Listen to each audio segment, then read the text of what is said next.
Hey, what's going on, everybody? Just trying to figure out some Instagram stuff right now. Clearly, on the Instagram preview, it's not the right ratio.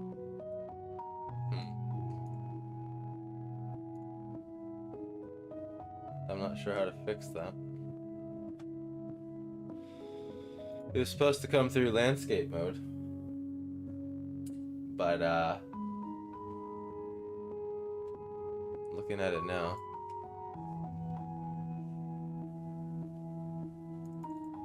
there's no way to adjust that, huh? I'm gonna have to restart the Instagram side of it. Sorry for anyone that's in there right now.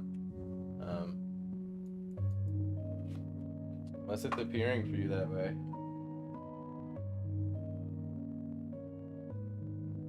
It's weird how it doesn't let me watch. It's not letting me look at my own live.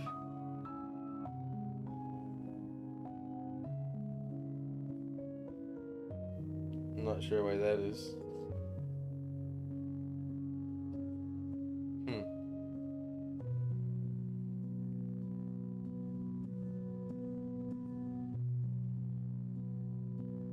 Can y'all see a landscape version if you turn your phone sideways at all?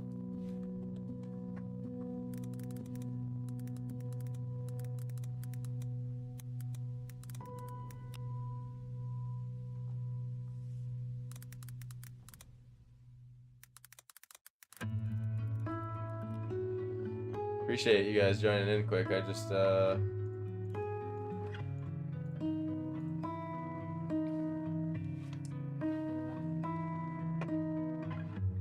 Alright. Weird.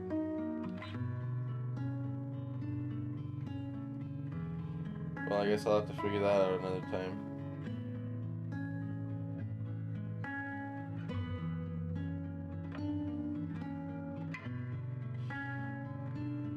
Yeah, so apparently I'll have to make it vertical, but it said I could do both.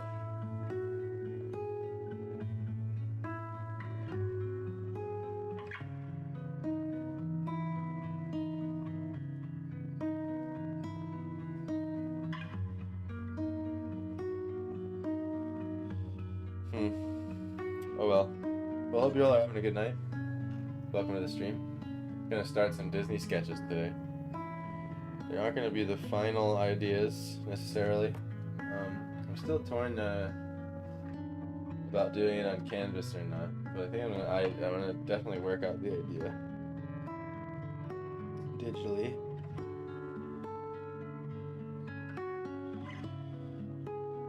Weird. So can't watch your own live going Instagram live. That's no good. I want to end it on Instagram, but everywhere else it should still be good. View this in your archive on Instagram app.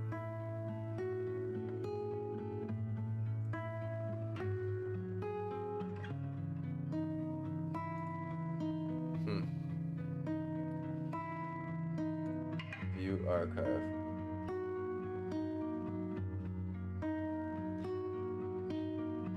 So yeah, Instagram isn't set up good for live, is it?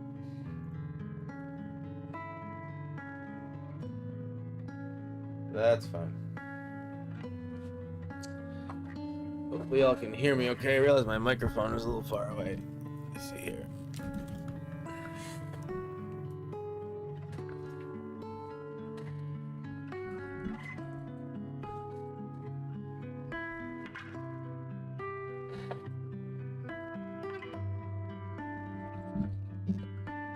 Hopefully you can hear me good.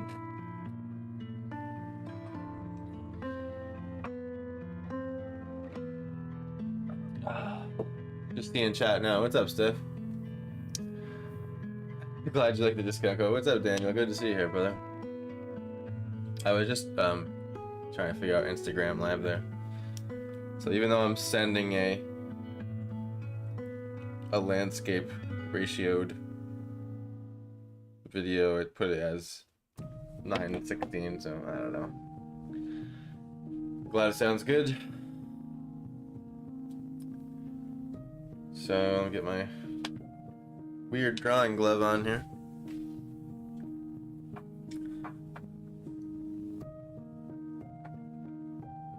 As you know, us digital artists wear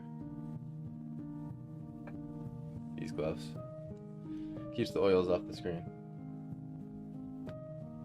I'm primarily a gouache, acrylic, and watercolor artist, but I do find myself on the Wacom tablet now and again, as it is a nice piece of technology. I also, I've set up the stream here, so it's like the cleanest layout ever. And I found this hotkey, so like if my canvas moves, like that, I just have to press this, and boom. Perfectly centered. As much surface area as I could give you all before the chat. And everything's too small, so.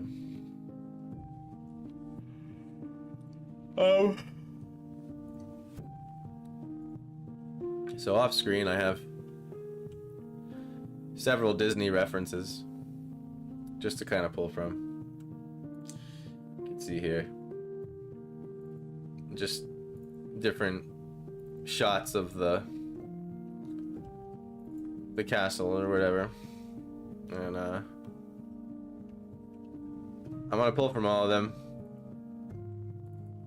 I haven't really decided on an angle yet. I'm gonna design my own camera angle with it. That's why I have different ones. Like obviously, where is it? Like I realize the castle looks different sometimes. Here it is. Like this one, they have like 50th anniversary ribbons around the top and stuff. So, you know, I don't know if I'm gonna get that fancy. It's more about abandoning it, so. I'm more here to, it's gonna be a short stream tonight, but staying dedicated to my every other day. And I wanted to just sketch out some ideas, so.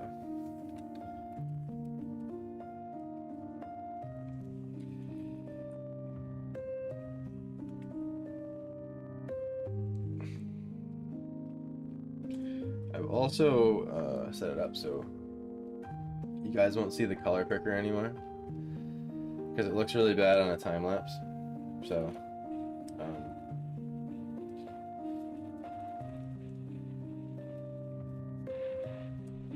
what I've done is you're only gonna see the paintbrush tip, which overall will be a better experience, trust me.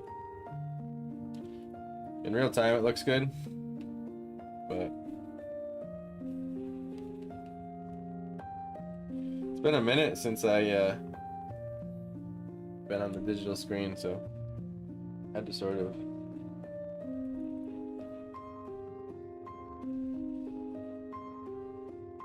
play around with it for an hour before I get on here.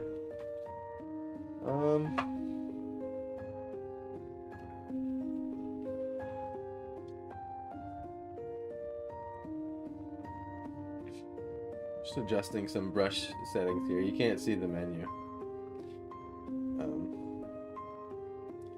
So you'll just see the brush tip moving around like I said, but I have a menu up right now. Brush tip.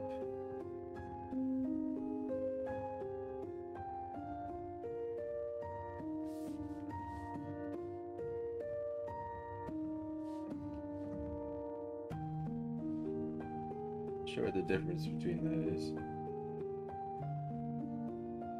It's almost like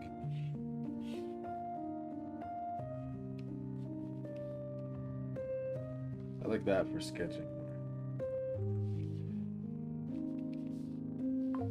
Trying to adjust my paint flow a little better here. I gotta press a little too hard. Let's see, density of paint, amount of paint.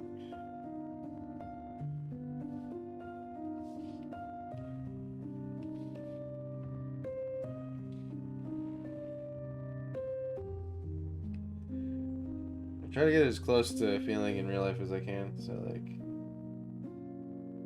keep it.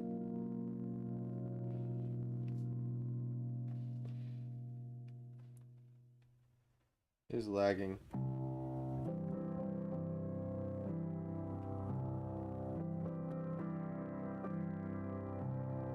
Why it's lagging so bad? Huh.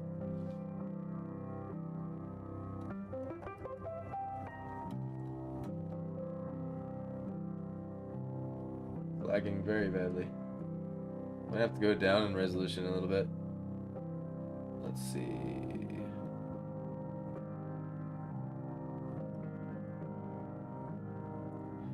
I was recording on accident.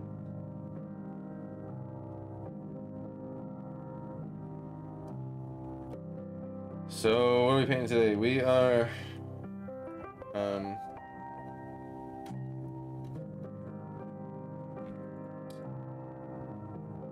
doing the sketch, some sketching for the Disney idea.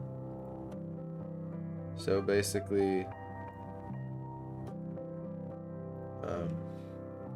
abandoning Disney in an apocalypse. If that makes sense. That's much smoother. What if I start recording? That's much better. Sorry guys, it's just laggy. I'm trying to calibrate it so it's smooth. I need it to be smooth.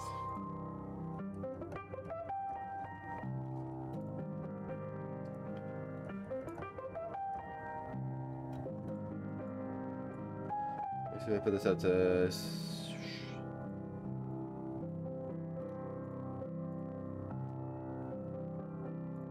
fine.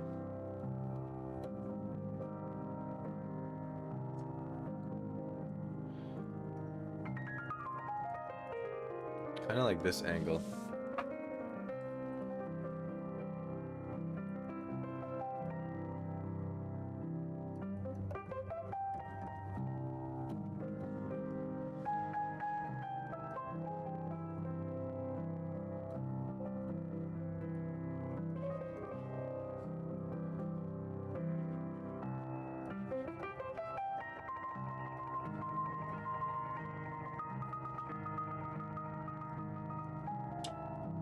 A little smaller.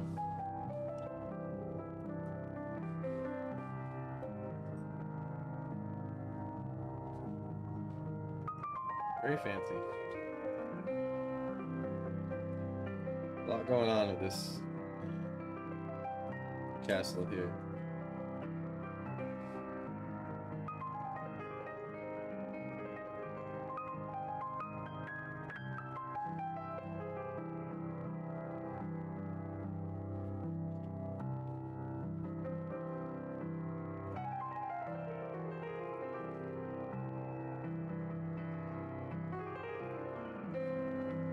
I kind of want it to be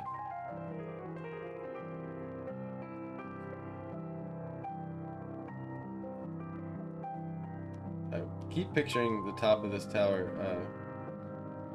sort of snapped from whatever happened, which I'm still deciding. I think that's why I need to do some exploratory sketches today over it.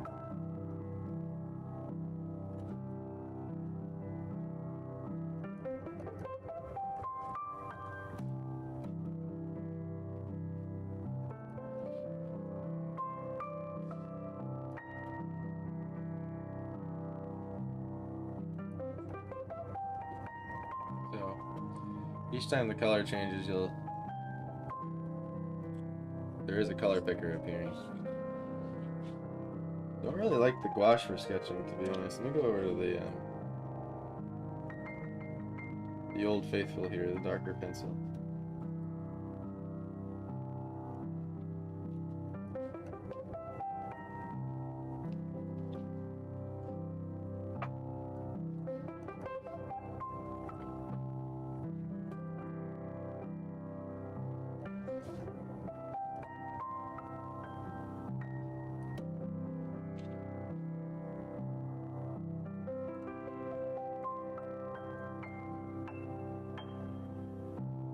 Forgot to record there.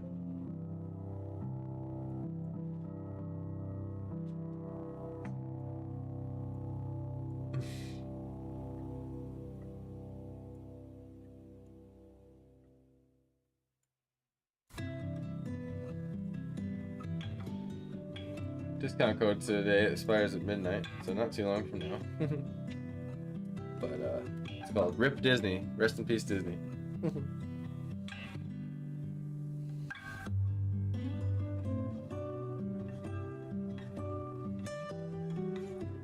gotta plug in my phone here. So first attempt, live stream on Instagram failed. Not really surprised. Shit happens all the time. So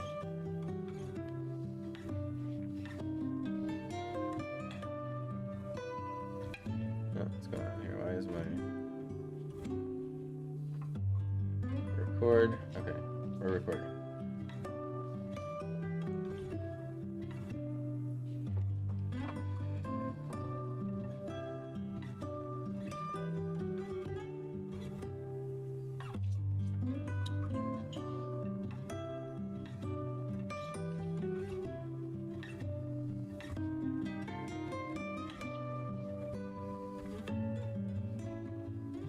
So I'm feeling like, oops. That was an accident.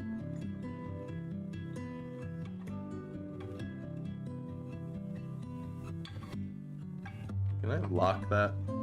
That's annoying.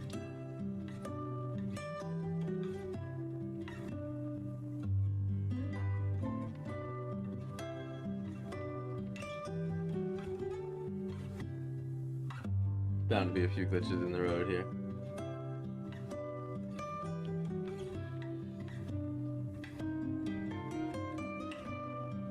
Nope, I don't think I can log it. Oh well. Guess I just gotta watch out for that.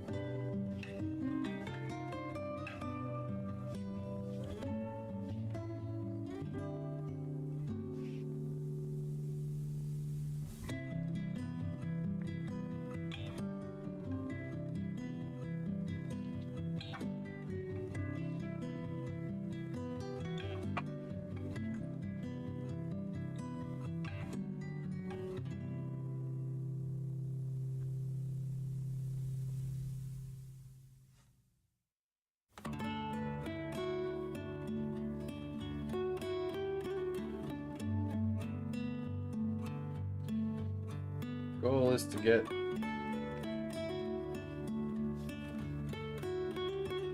the idea going here, or one of them.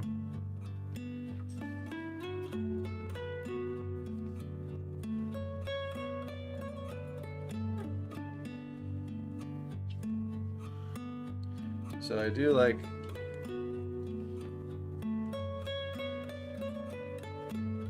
there's the statue here with Walt and Mickey.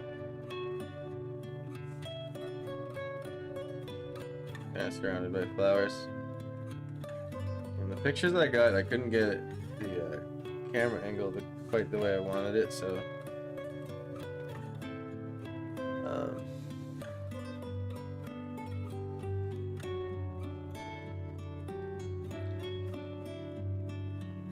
it's just Mickey standing there,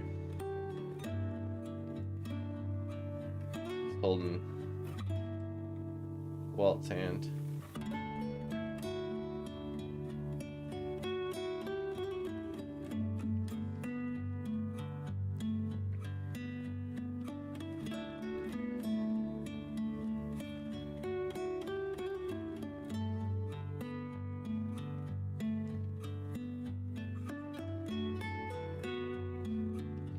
And I'm not here to draw Walt perfectly with Mickey right now. I just kind of want to place them here. Nice.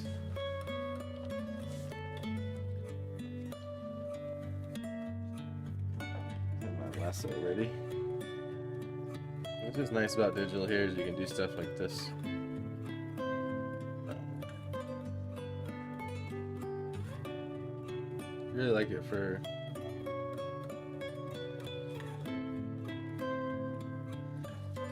getting the ideas. I'm gonna save this file, by the way.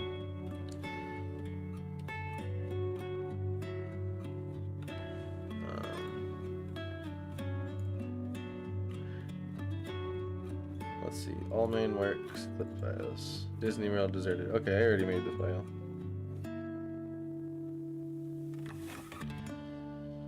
Unlike real life paper, it saves automatically as you draw on it. You gotta remember to save your file on this thing.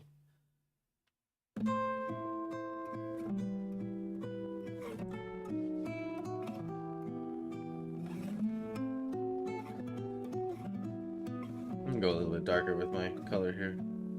I was gonna go all the way black.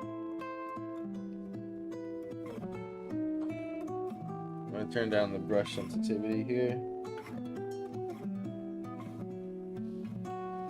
Hardness down a little bit. And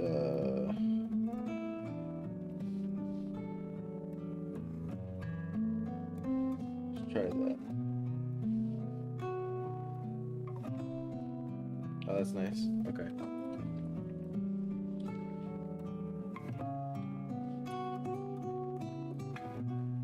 Oh, my brush size is changing as I press too, huh?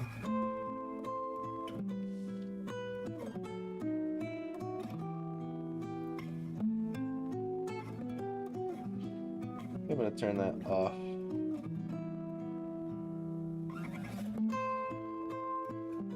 I don't want my brush size to be too fine here, because then you start falling into unnecessary details.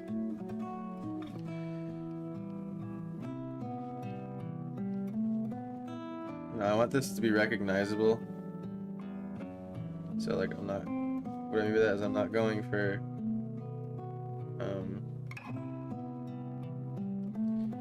exact perfect replica of this place, but close enough so that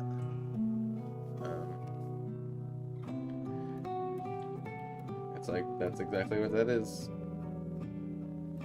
Because this Disney castle is it's a masterpiece in itself. If you've ever seen it.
Hope you all are having a good day. Good night. Still raining over there, Stephanie?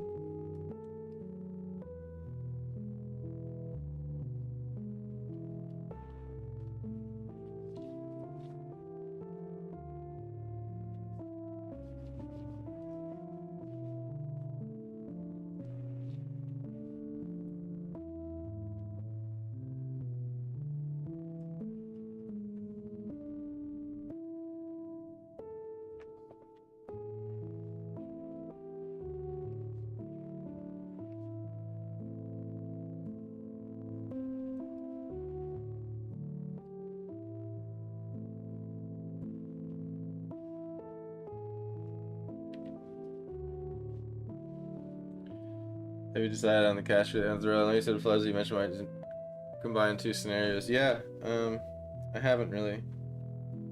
So that's why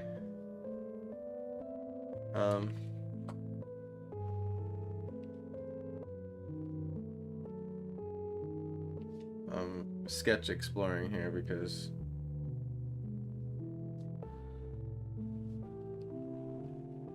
sometimes in my opinion, or at least I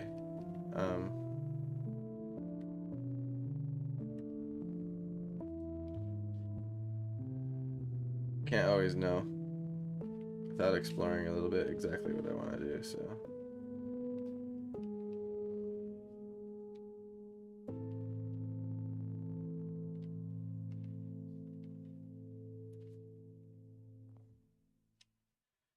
Mickey Mouse always had this like kind of arched back posture kind of thing going on. Anyway, that's enough of the Mickey Mouse and wall. I just want to establish like what that is there.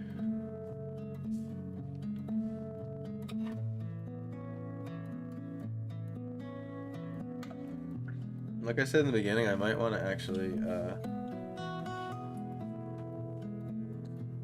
work this out on a real canvas too.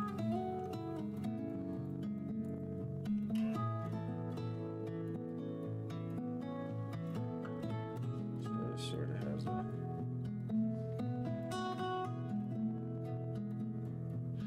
Not right now, but the weeds have grown 73,000 feet since I texted you.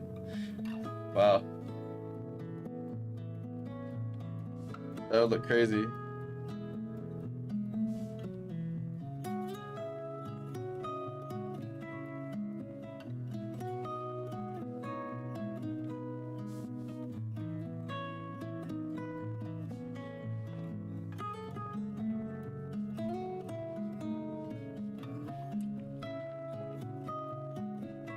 I always forget how smooth the digital drawing screen is, to where like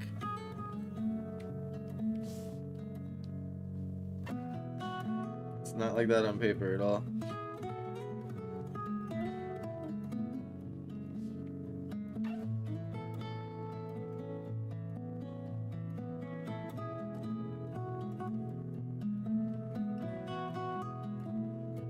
There's so much detail in this place. Like whoever built it, they worked on every square inch of these buildings and stuff, so I gotta try to find like the main idea of each one here.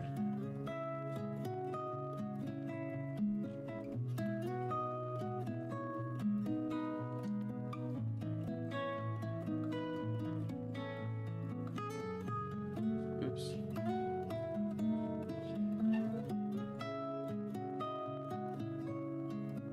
I have to press that hotkey while I'm in the program or it messes everything up.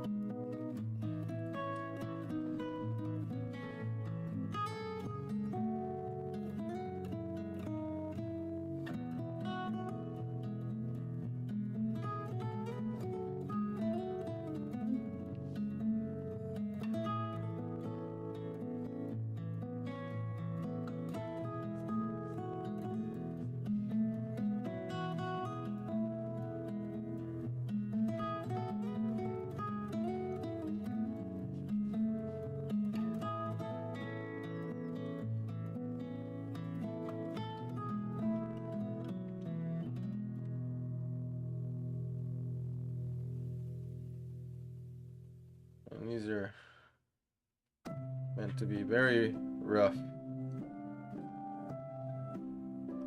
I always draw things too big. It's another thing I'm trying to work on. Still, fitting everything in the page.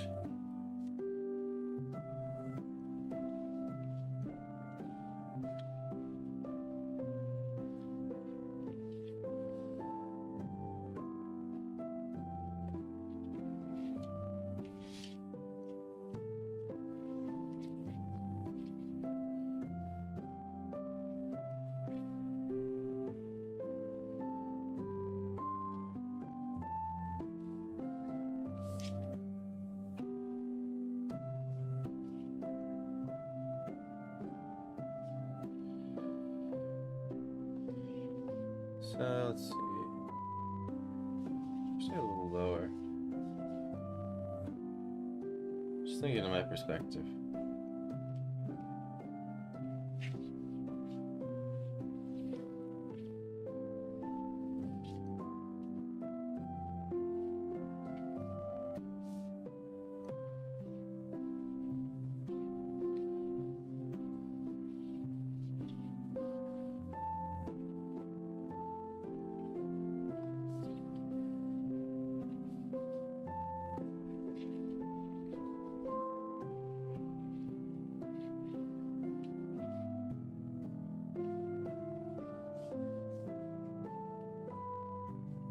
Make it too warped.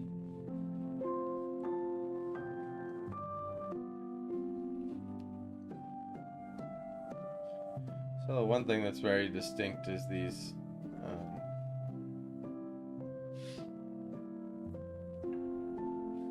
peaks here. Castles, they're almost like little elf hats.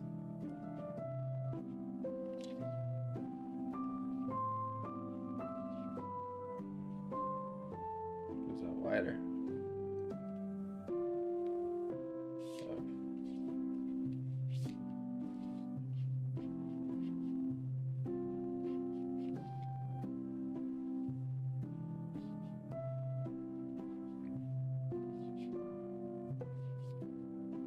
It's almost like I gotta really figure out where I want things to sit more for a second.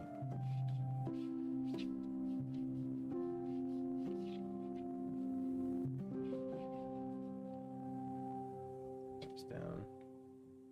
Oop, nope. It goes in first.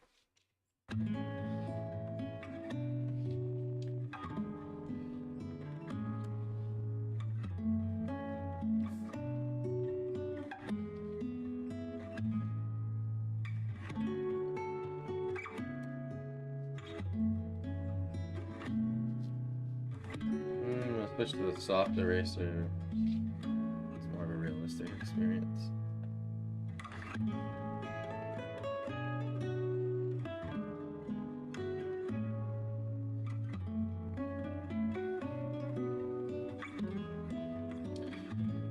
It's weird, it's like it's much bigger. Everything's much bigger than it looks on camera.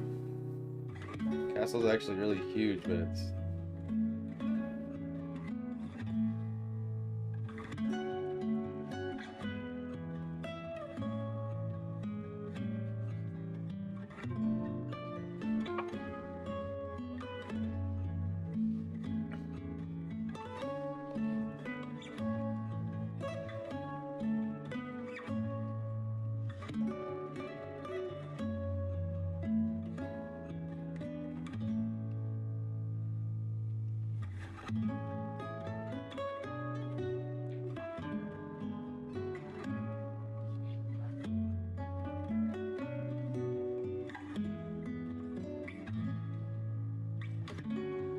good to always compare proportion size with things in the foreground to the background. You'll notice like how drastic it can be.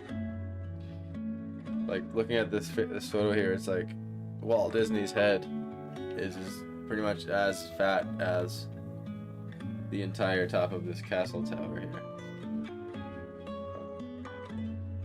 It's only because he's much closer, but it's easy to like not stay true to that without constantly checking.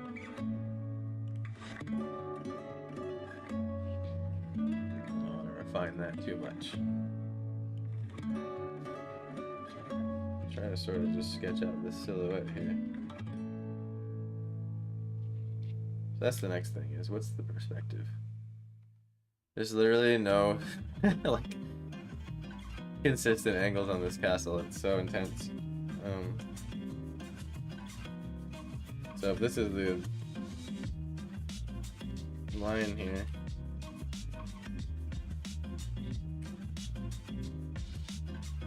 but no, it's probably going way out here, so more of that.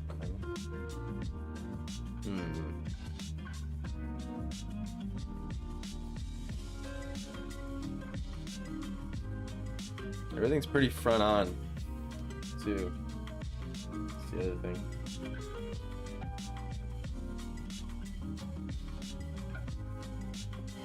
Definitely want to do it in 2-point here, or 3-point.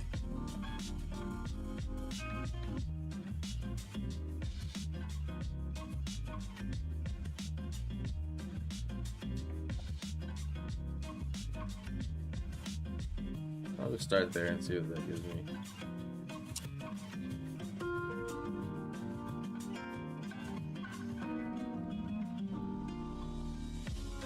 It's almost like there's no rhyme or reason to the detail on this castle. It's just like, let's add this fancy little indent here because it's Disney. And the tops of them are like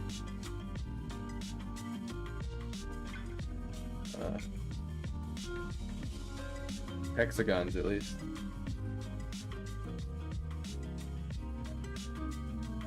I'm gonna go as far as to say they're octagons.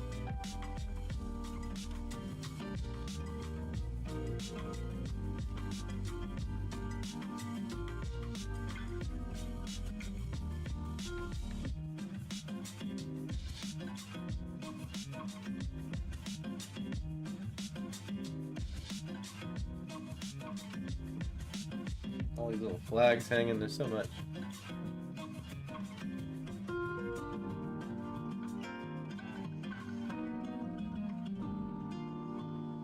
So right away I'm already going too big. See? I do this all the time. This thing's less than half the size of their tower, so more like this. Maybe that was a bit much.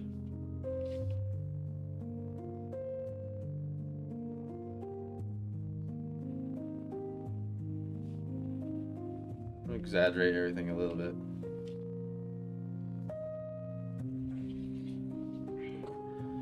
Got my apple juice stuff.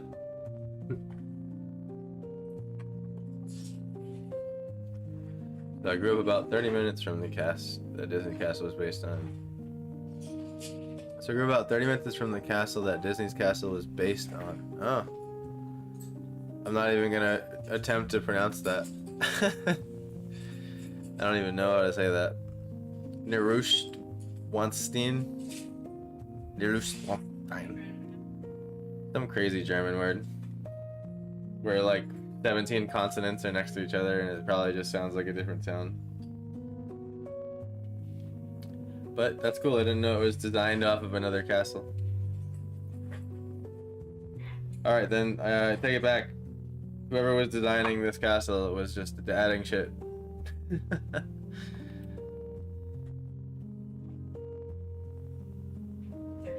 book done. Wow. I overheard you, you said it was good. Oh my gosh. Sweet. Twisty.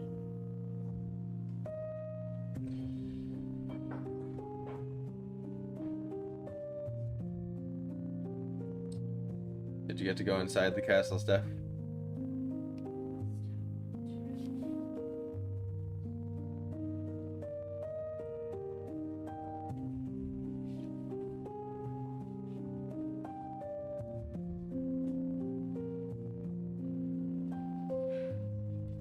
This angle they took of it, it's very...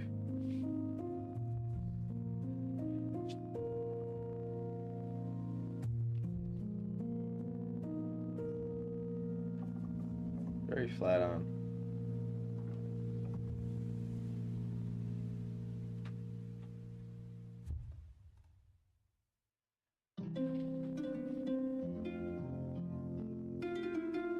So fancy. Like, what is even this thing?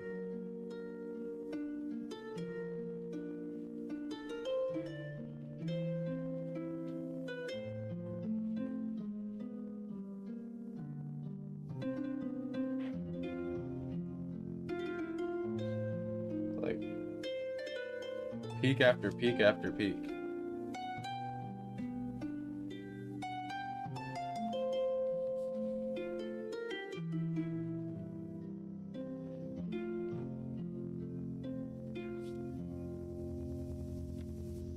Goes so much higher. Honestly, even more so.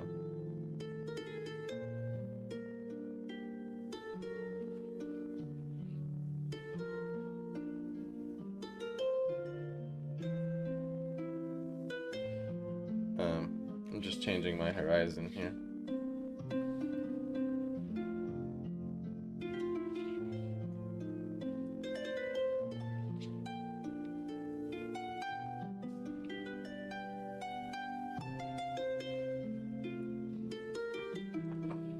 Yes, I've been to the creek many times. Is it like a touristy thing? Where you sort of gotta pay to get in and all that? Seems like everything It's ancient is that now? I remember when I first started doing digital art, I just used to use this darker pencil, different colors. Round brush, good old round brush. A lot of people that they say that's all you need. Go one brush size down.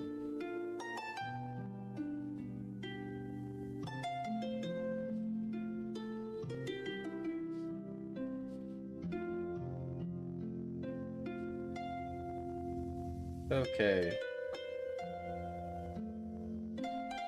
There's like a. I think it would help if I've actually been here once, like this particular spot in Disney. There's just certain things about it, like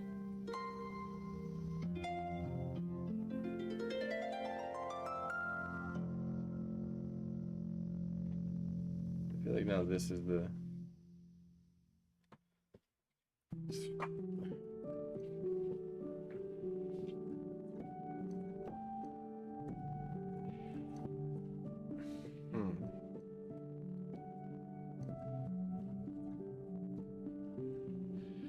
It'd almost benefit me to be way more impressionistic just on these castle details, because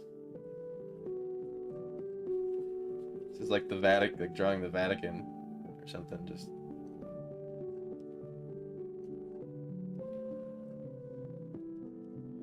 obviously castles were a conduit for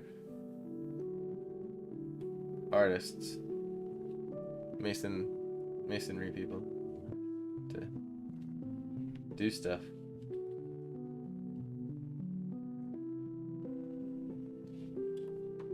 Honestly, I think my problem is I'm just still making everything a little too big.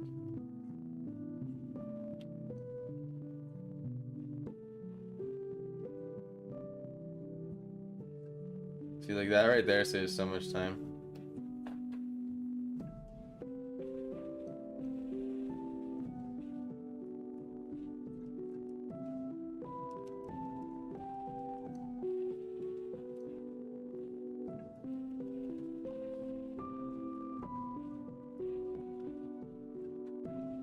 I'm just gonna have my light coming from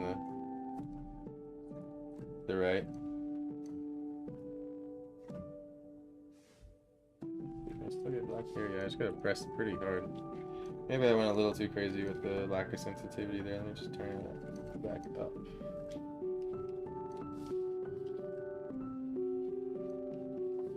Okay, so if I really dig, I get a black line. Cool. That actually feels pretty accurate.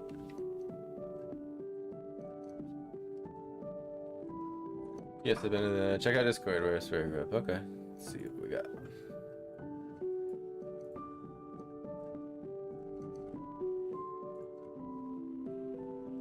Oh, cool. I can see what they're saying. It's kind of that peak. It's more pointy in the Disney version, but yeah, that's elaborate. Wow. Damn, that's where you grew up? That's beautiful. Wish I had those mountains in my backyards growing up. That was crazy. Wow. Thanks for sharing.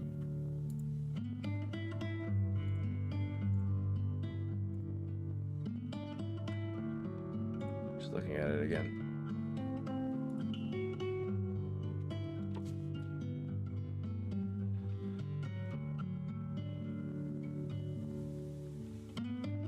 It'd be fun to study some castles, just to improve. Really good subject.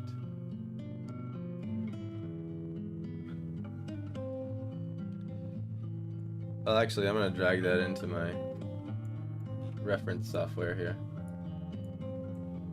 Just good to have more information.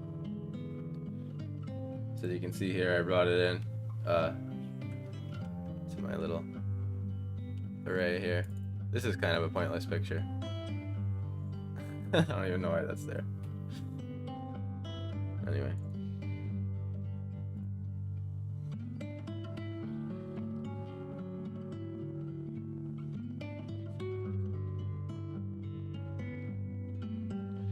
So this big steep peak here, this is the one I want it to be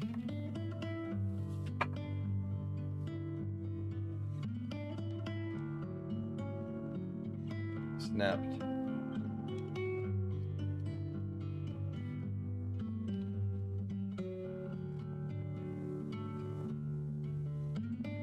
Those look like little radio towers or something. Racer's huge.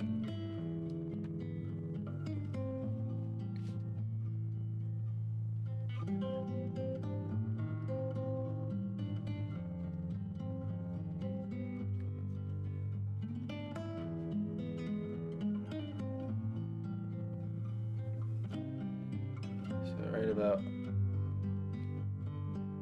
Oh, there's like another one behind it. Jeez.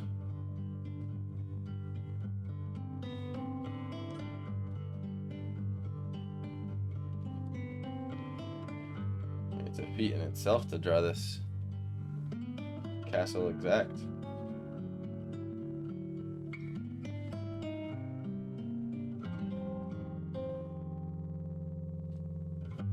Anything.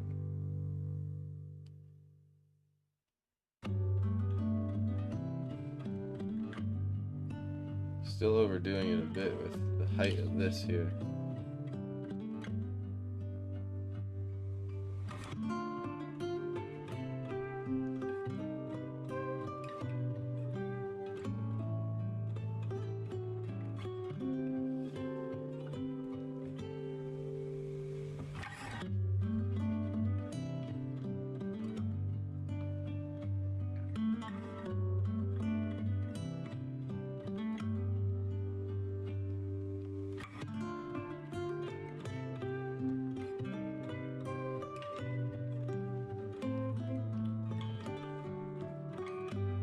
In like a weird way, because the castle is so detailed, it's gonna help.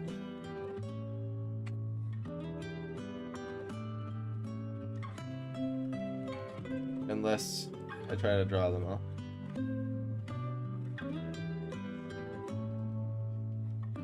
A lot of stuff changing from round to flat too.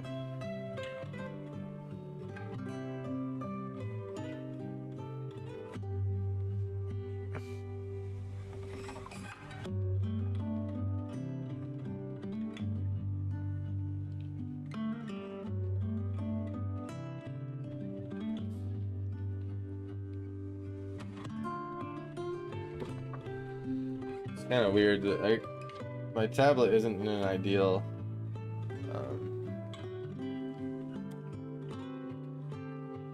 spot.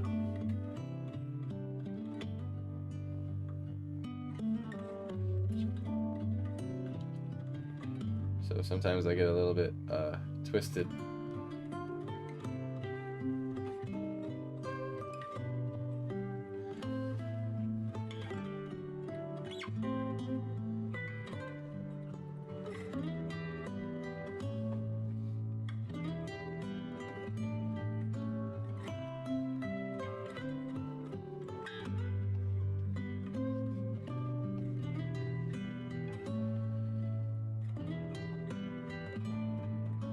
So I think one thing I'll try to do immediately is...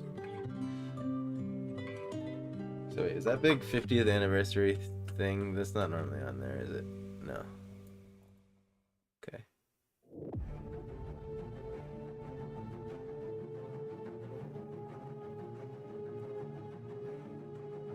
I like this camera angle a bit better.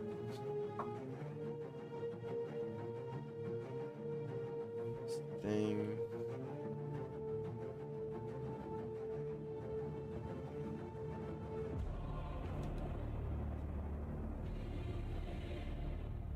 God, imagine having to be the guy that goes up there and like puts the flags on it. Wonder how they get up there. Like, who painted that? Like, must have been a crane or something.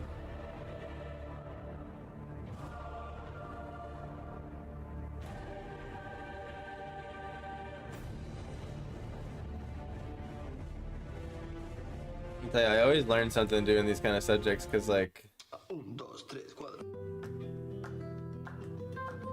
right away as I'm drawing this, I'm already like, I wouldn't have put certain details there. It's making me realize I can still tend to be really plain with my architecture. Just wouldn't think to throw in all these little doodads. I guess I would, but it's hard to be meaningful with doodads.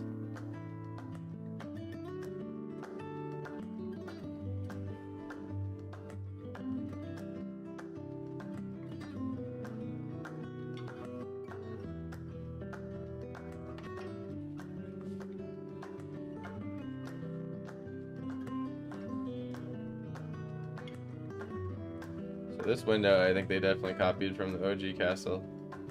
Looks.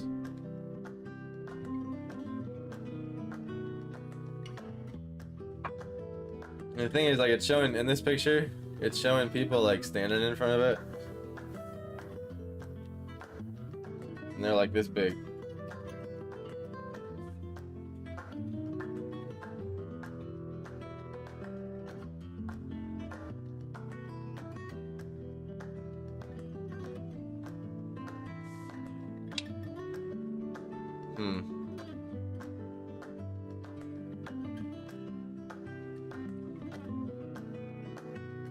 You would have to play with proportions a lot.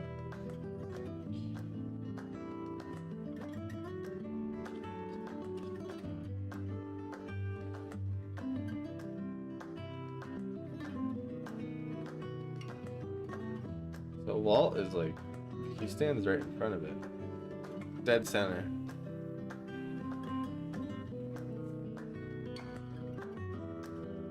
He's gonna be more like this.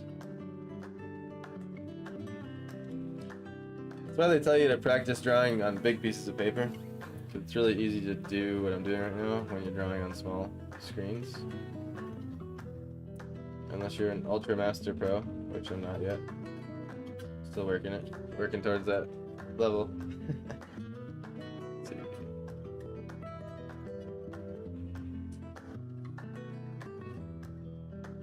I want the peak to be there, just at the top of the composition. What's that? Can I show you a way to stop and figure out the cool painting? Yeah, absolutely. Check out this abandoned Ferris wheel. Oh no, is that legit? I haven't done my research, but isn't that cool? It looks like a painting almost. Yeah, that's really cool.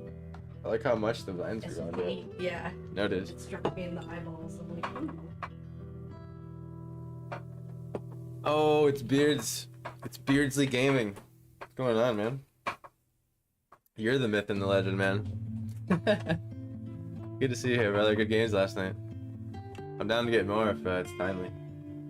And you're on a little bit later. Yo, Big Papa, what's good, brother? Haven't seen you in a minute. Yeah, good to see you here. Mind showing off some of your favorite pieces? Recent ones? Yeah, sure. Right now we're deserting Disney, making it we're making it so like an apocalypse happened and it's all flooded. So I'm just sketching out my ideas for that today. I mean, this ain't gonna be a long stream. It's just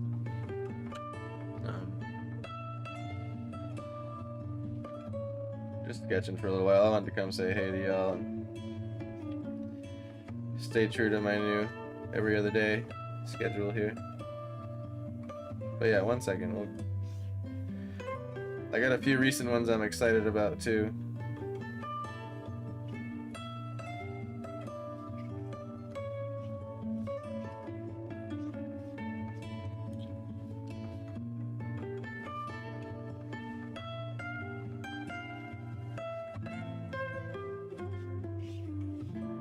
Believe it or not, it helps to like air the ellipse just above the paper right before you touch it. Kind of like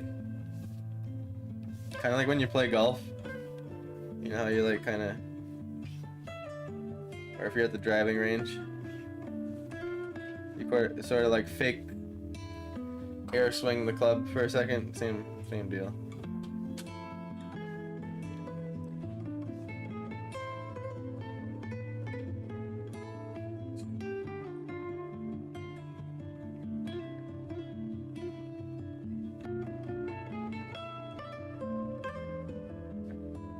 Just 1 second, I just want to finish my thought here, Big Papa.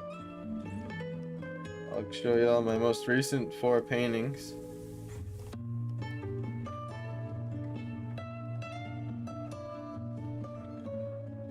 I really like how my most recent one came out. I'd say it's my best yet. Let's see. How would be the best way to show you this?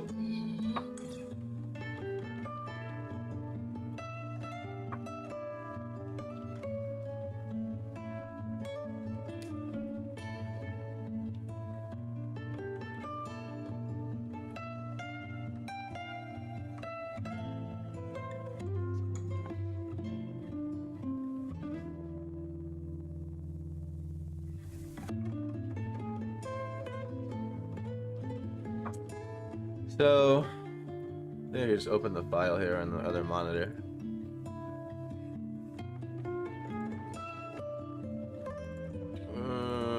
Right.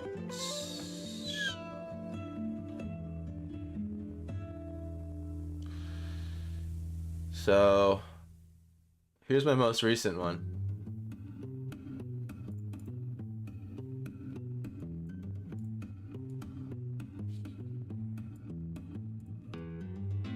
I'm just resizing things over here because everything's crazy.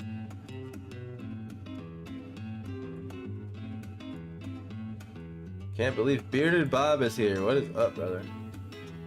Okay. I'm just getting it out of the way of chat. Yeah, we're I'm thinking I want to do it in traditional medium, but I'm ideating in the digital platform. To just easier to think of the ideas and sketch.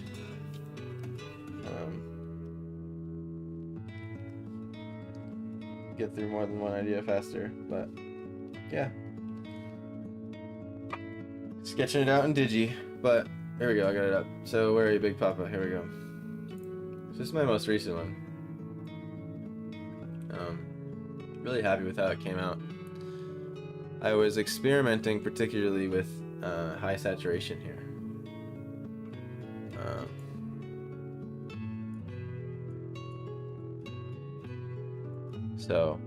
And I did this in gouache on paper, and it's called Emma's Yard. Inspired by a photograph a really good animal portrait artist took on their platform, so we did an unsolicited collab. But there's that one. Let's see.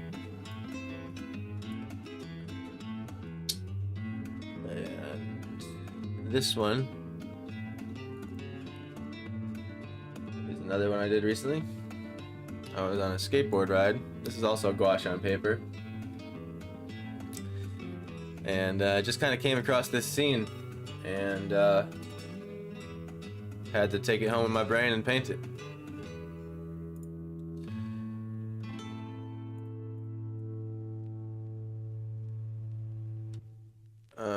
Let's see. And then there's this one.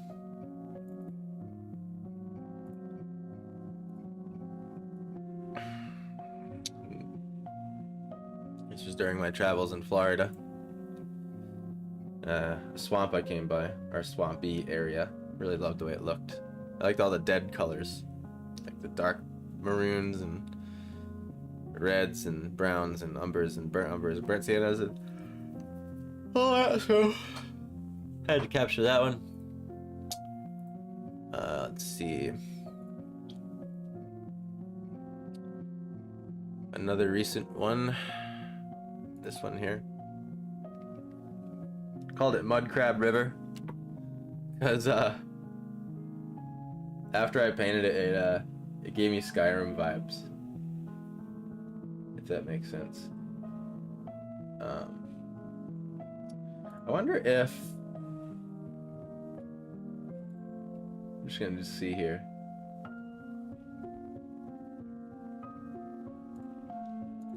paste oh,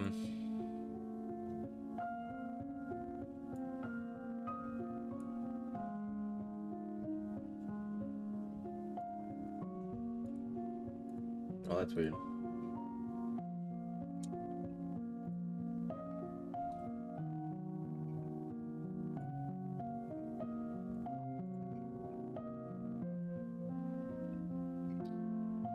Let's see, copy.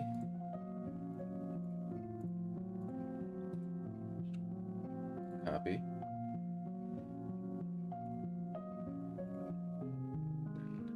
Paste.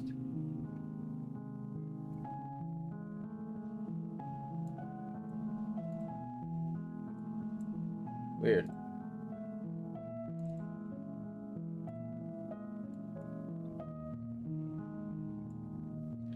Won't let me like have my camera. Anyway, I was trying to put my like face on the browser screen, but anyway. That's another recent one, Mud Crab River. Ah, look what it is, Kate. Remember this one? This was when we were doing these really intense 4-hour paintings.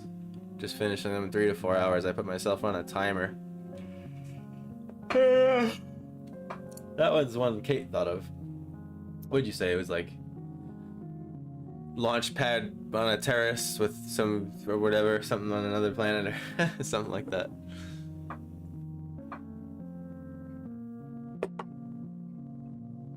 There's so many of them, man. This one I don't really know how to feel about, but it's another one.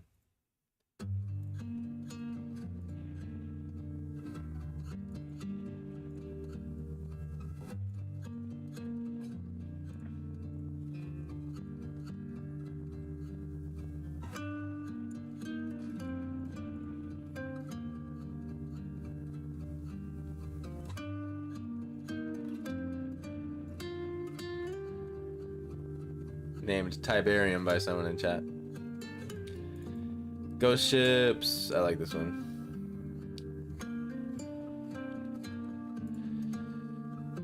I wanted alien life forms on a terrace landscape. That's what it was. I purchased that, and you did, and thank you so much. Anyway, those are some recent ones, bud. I hope that was what you were looking for. Here's one more. I sold this original pretty much immediately. So. Feeling those warm morning, winter morning vibes. I don't know how to get my camera over yet. See, oh well. Get rid of my little stick guy here. Okay, so clearly.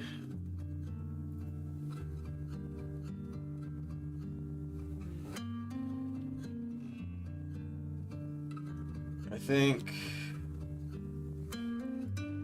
Did it again. It's gotta be a bit smaller, and then I gotta raise it up to something like this.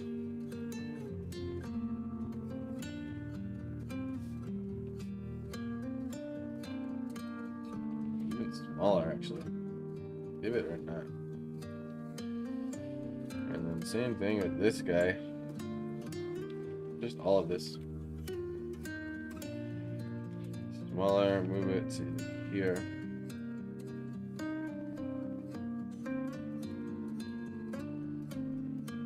Just a little bit lower. Oops.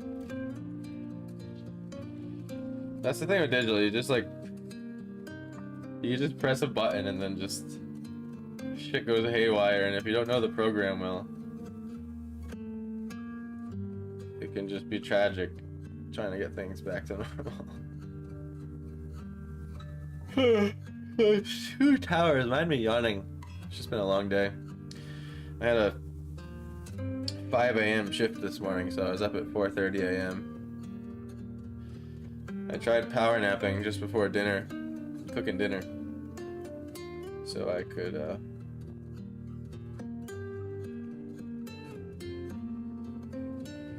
think everything's a little bit too thick too.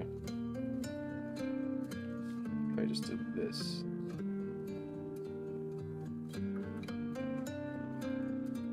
Squash it a little bit. really great studying the human figure digitally too, for this very same reason. You can really, you know, when arms off slightly, you can bend it a little bit more to the left or right. A lot of times you can speed run your learning process that way.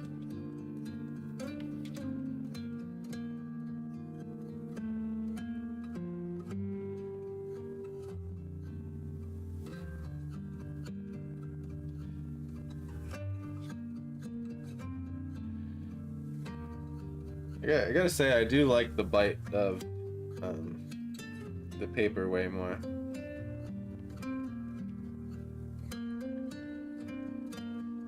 Yeah, now this guy's like over here. See, the challenge I have right now is the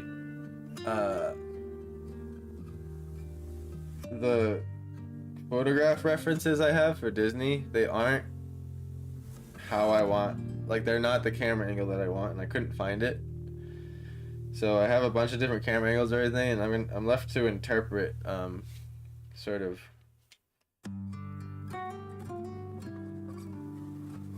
what I want to do with it in that sense.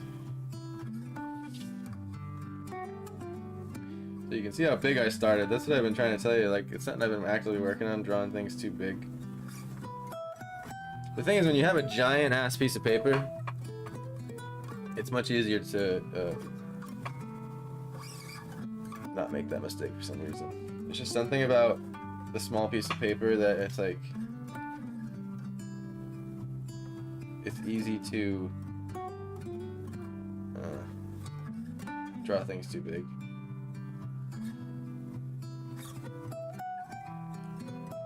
Oh man, you yawned. Yeah, sorry. Oh, you were just reading you. Oh yeah. Just reading that word made me yawn again. That's incredible. How powerful that is.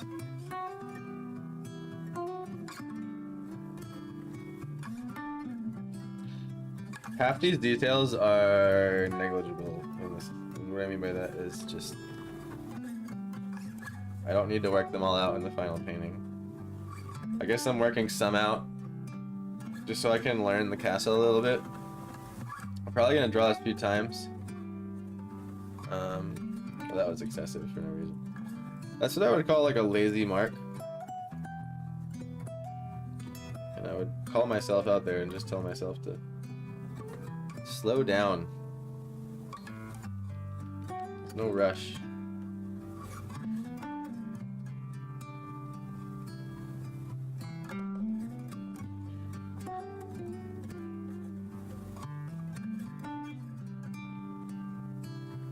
Okay, so I gotta average out the shapes more here. This is the danger. You can get lost in the rendering of the deets.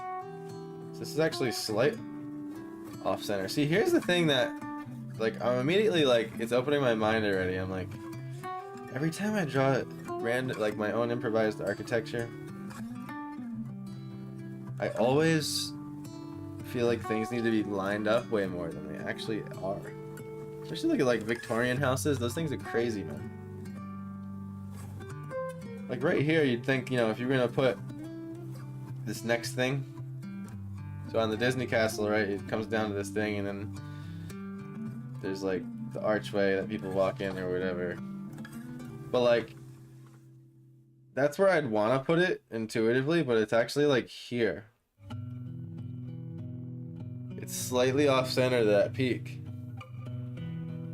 And so like that shit, that's the stuff you learn from drawing in real life or just looking at how other things have been built. Very helpful. Okay, so I'm just gonna sort of, again, it's very slippery drawing digitally. You've never experienced the way this pen feels on the screen. I'd say the closest comparison I can think of is if you've ever used a whiteboard marker, dry erase, how sort of smooth and slippery that is. particularly not the like markery ones, but the expo ones.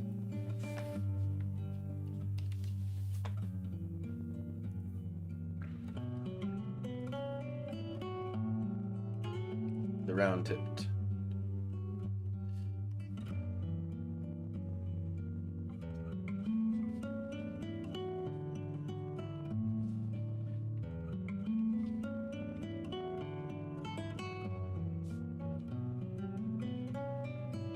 Gotta give props to like the architecture dude who thought of this, right? So I am actively stylizing this. So like where things may be more lean, I'm making maybe a little more pudgy, a little more stumpy. You can just like you can take like a human and kind of make them a character. You kind of like exaggerate their nose or make their cheeks bones exaggerated or their chin, or you can do that with houses. It's fun. It gives them a lot of character. Okay, so we have a peak here. Very all packed together. I think it'll be more clear once we can make all these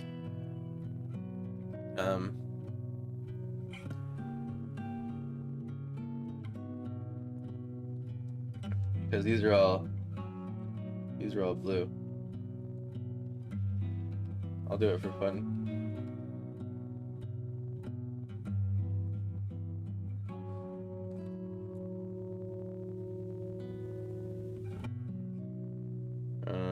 Yeah, that's blue.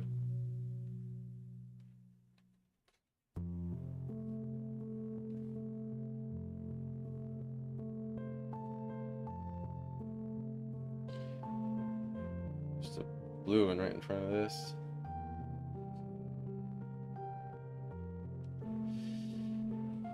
See, normally I would immediately start painting this out with color, but because I haven't decided on like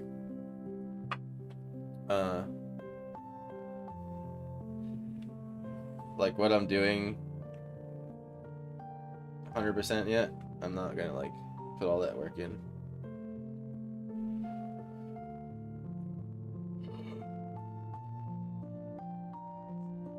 Oh my god, I cannot stop yawning. Sorry, guys.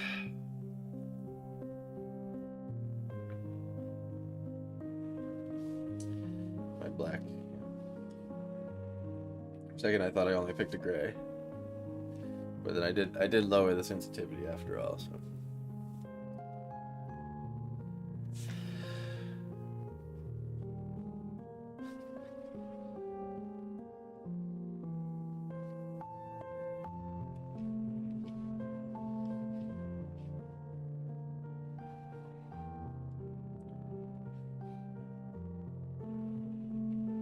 I mean, it's the detail on this fucking castle is absurd. Excuse my language. Like, sometimes I forget I'm on a monetized stream. It's easy to just talk like you're around the campfire, you know? That yawn. Yes! Can't stop talking about yawns!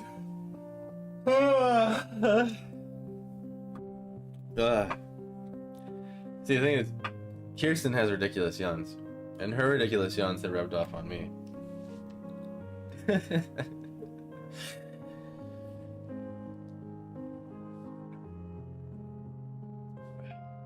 like Twin Peaks next to this thing.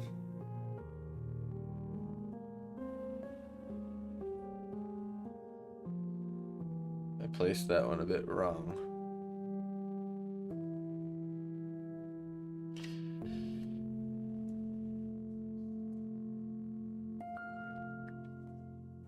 I'm gonna move that there.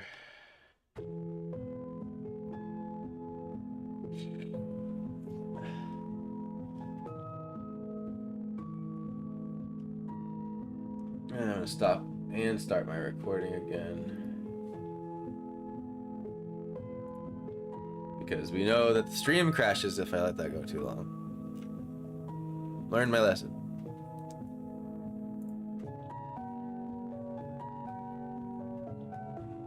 Seems to be recording good.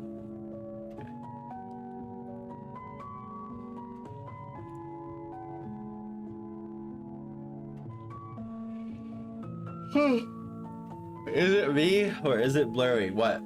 The screen in general?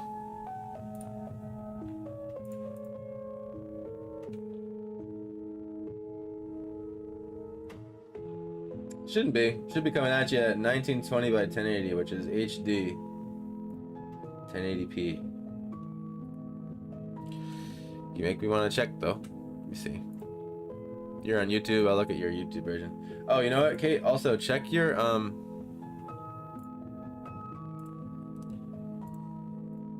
So I'll show you here. Check when you're watching my video. This little symbol. I don't know if you're on the computer, but it should be on the phone too. There's a quality button here. I have it on auto, which kind of adjusts to my internet speed. But you can make sure it's the highest quality. Like for me, as I'm looking at it right now on YouTube, it looks fine.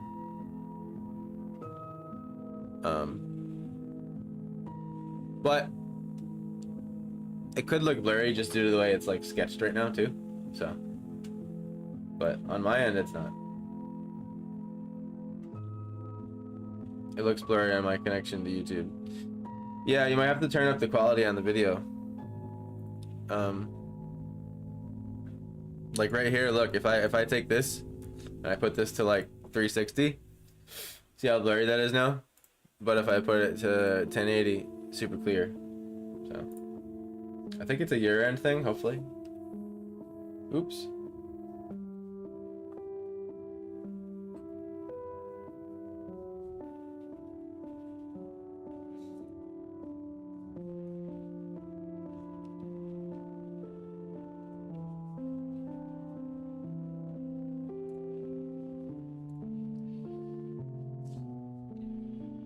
Hopefully I can get this sketch far enough to do one little thing I want to try before I call it quits today. Today's gonna be a short stream, guys. I know you all are used to 19-hour streams, but I had to work today and do everything, so.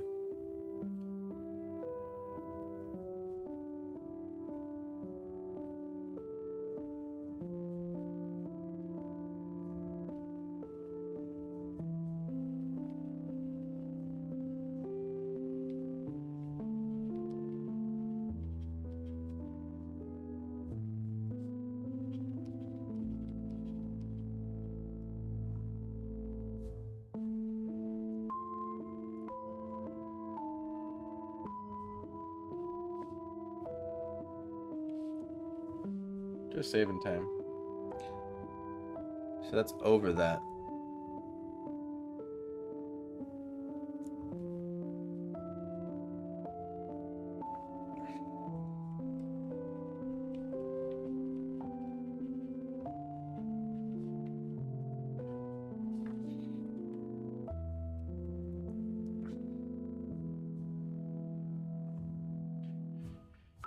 I already spent too much time on details. It's easy to get lost in. It's kind of like why sketching like this can be a danger.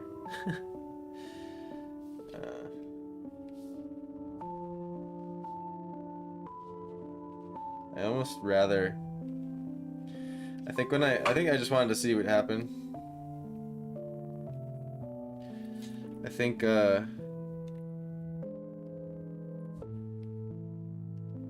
when I do the actual one, I'm gonna block it out with big chunky paint strokes first. Okay, and then off this tower-ish, there is the banner hanging, and then we have a fucking... It's almost like a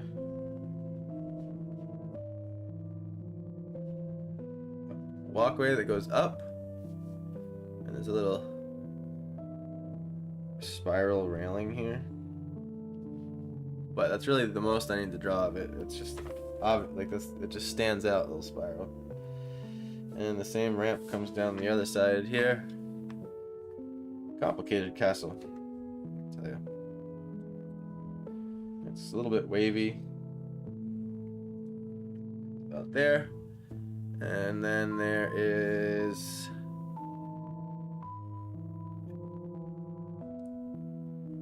this path there. And then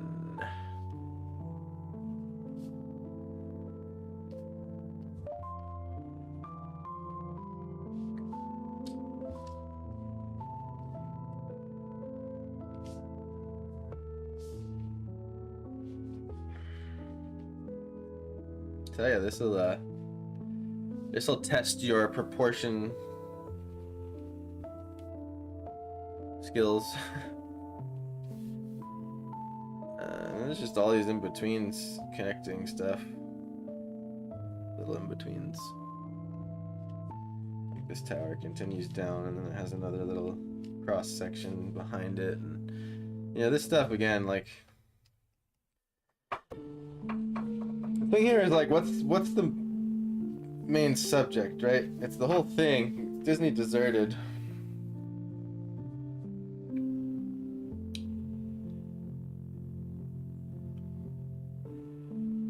I just went to advanced settings and up it over 1K. It's there now. Good. So this is a practice run I'm learning. Yeah, so complicated ideas like this, like Disney Apocalypse. The type of medium you work it out on is up to you. But when I know I need to iterate something several times before I'm going to decide on exactly what I'm doing, it really helps to do a few practice runs. I mean, there's some painters that I follow, way more popular than me, way bigger channels, and they plan out their paintings to the point where they know exactly what's gonna happen, like throughout the whole thing.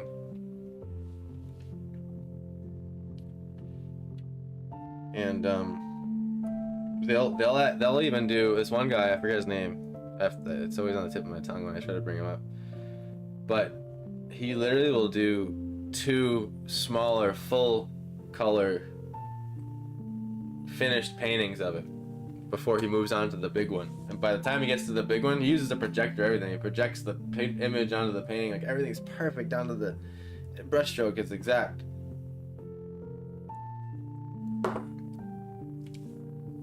So that's kind of what I'm doing here, but not as crazy.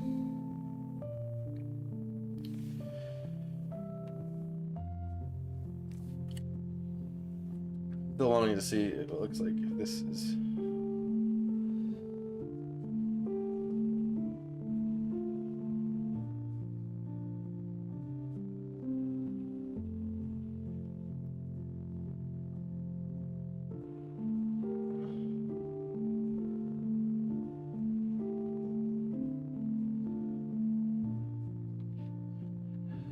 The thing is, you know what it is? It's like there's not much here besides this castle. If that makes sense, like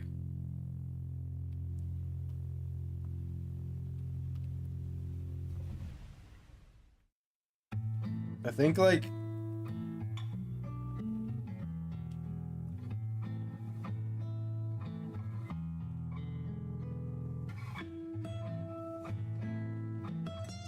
what could help this composition is if, even though it's not actually there, because this is what happens with drawing stuff, is you have to like sort of design things so they look better than they do in real life.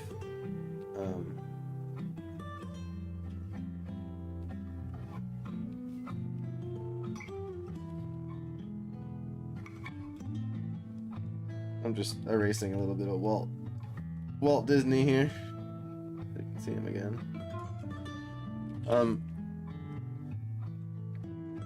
But sometimes things just aren't like laid out good for drawing or composition rather.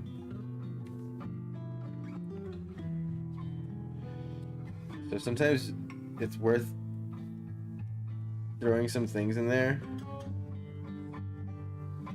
to enhance that.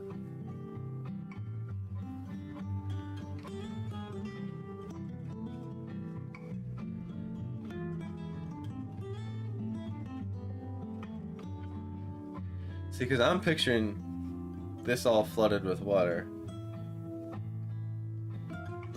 And there's like these little garden areas too. These plants.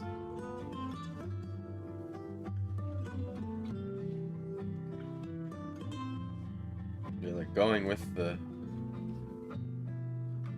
radius of wall here.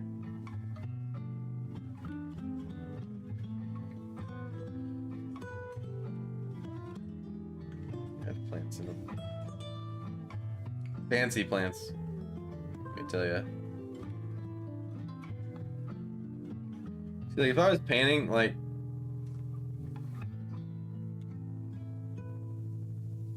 it's like I'd almost rather have this like oil flat brush and be like,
wow, this oil paint really reacts to itself.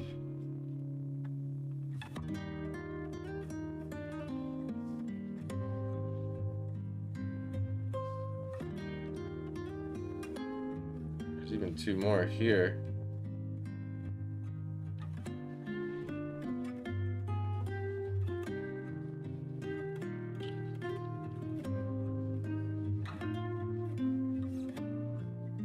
Still trying to decide like how tight the camera angle is, you know?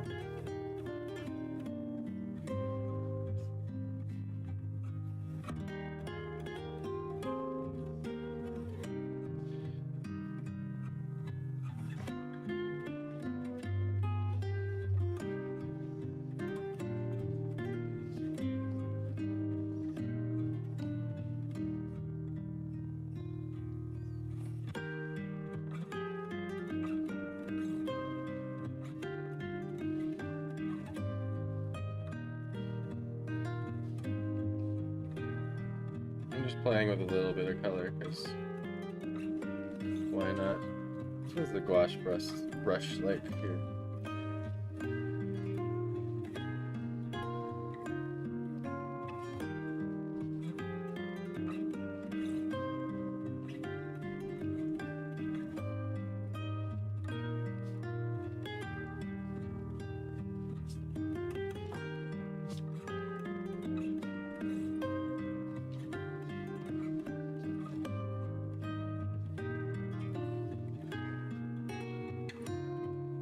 That all stops there.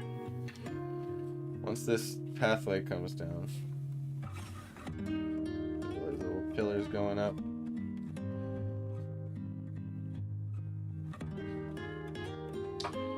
I always believed painting was spontaneous, but I'm learning it is not.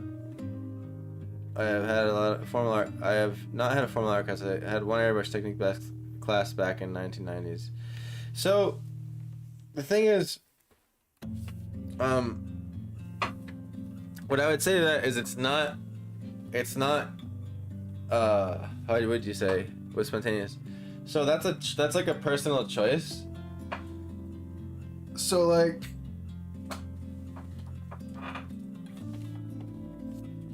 you can choose to be a spontaneous painter or a half spontaneous, half planned painter, or a completely planned painter. And that's entirely up to you. To me, it's highly subject dependent. And also dependent on how good I am at the subject matter already.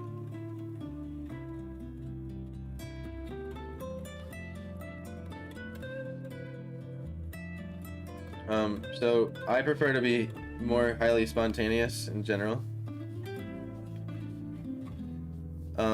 But it helps to have some structure because then not everything is always all willy-nilly. Like for example, I always have perspective structure hidden in my drawings. Or I'm always thinking of that.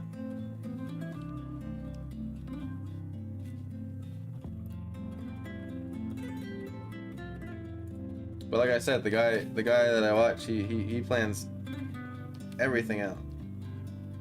And it depends on what you're talking about. You know, like you can plan out your composition, but it doesn't necessarily mean that your approach with the actual painting part of it has to be planned. Cause like, you know, that guy plans how he's gonna lay it out on the canvas. He plans exactly the drawing, the sketch. He plans exactly his color palette. He plans the perspective, but he probably isn't planning exactly how he's going to put the brushstrokes down on the canvas. I think something that ultimately always kind of stays in the spontaneous realm is the nature of brush bristles and paint and how they're going to touch the canvas. So like I think as planned as that guy is, there's still spontaneity, and when it comes down to him dipping the brush in the paint and kind of dabbing it on the canvas, and there's no, I would say that like, unless you're doing like calligraphy with calligraphy pens, and even then there's no brush strokes that are the same twice, just like snowflakes. So that said, you're kind of always being spontaneous. And that's the way to be painting, being always spontaneous. But you can take all the spontaneity out of what you're painting and how it's going to be laid out on the canvas, for sure.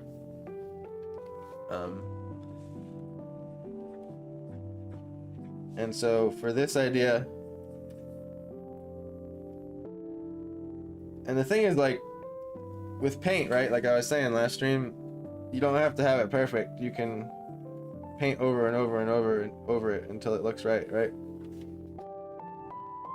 But because I tend to like to have a smooth finish on my painting and not too globby, I try to get what I want as much as possible.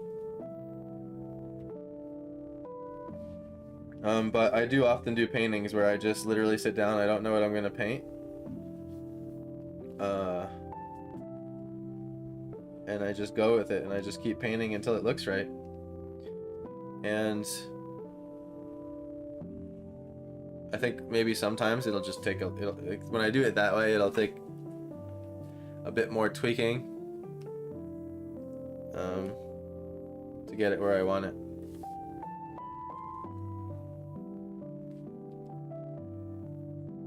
But it's all up to you, like how much control you want to relinquish to the process. And I don't think you should be so stuck on finding like the way, because I am always changing that constantly. Like for example, I had a commission painting someone's dog, and that was one I really had to like sketch out the dog, because, you know, when you're drawing someone's animal, you have to make it look like their animal as much as possible, because that's what they love, you know. That's their little fur baby that they know what it looks like, you know, this little spot next to the eye, or the way the fur direction goes is like what makes that dog who it is. And certain subjects like that will probably call for a little bit more sketching it out before you draw it, really. And you can sketch out with paint, like you don't need to do it with pencil first. You can literally thin out paint and get a small brush and do your sketch that way. I see a lot of people do that. So as you can see, where this started is, you know, with the proportions. Walt Disney was the size of the paper at this point, and he's probably a tenth of the size of the paper. So that's why I like sketching out digitally. It's really nice to help just get through those iterations quicker. You can do this with pencil on a pad, of course, but you better get your eraser handy. I think it's more, honestly, drawing on a big piece of paper and planning out things that way with traditional medium is more joyful. I think I like the feeling of the resistance of the paper more. I like it being big.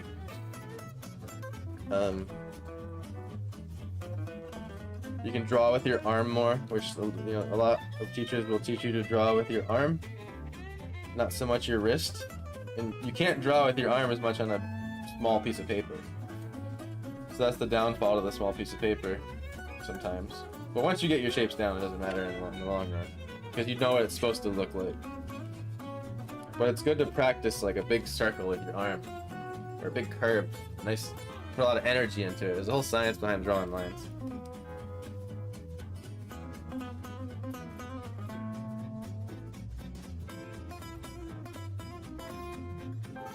Kind of liking this, how this is laid out much better now.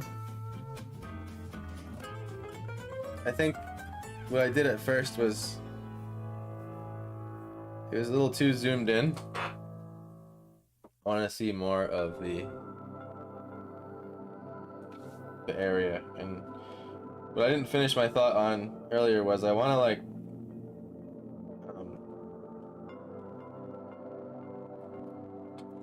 add a feet. I think I might want to put like a roller coaster kind of peeking over the trees in the back.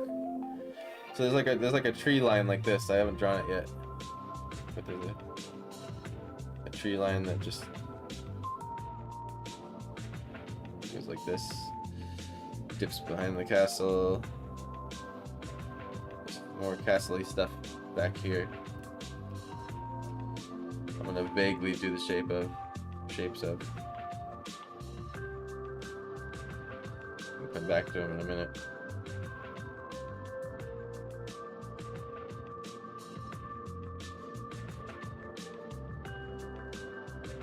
It's worth doing a spontaneous painting because I think it helps relax into letting things happen on the canvas. So I think it's better to start there. Is to like play, let shit happen. And then when you get more comfortable with stuff going wrong, because it always will. Like if you guys have seen the stream from the beginning today, stuff's went wrong like 17 times already and I've had to fix it. So it's like, it never ends. You're always gonna put something down. Like sometimes you'll do a drawing and everything's gonna feel great. Everything's gonna go on the paper the first try. You're gonna finish it really quick. It's gonna be done. You're like, holy crap. Like why can't every painting go like that? That's just the way it goes. Like some painting's gonna be more of a struggle. Some painting's gonna be less of a struggle. And yeah, it's just kind of like accepting that. Not trying to fight it. Like it even just feels weird being on digital after a while. After taking a long break from it, I had to get used to the feeling of it again just during this stream.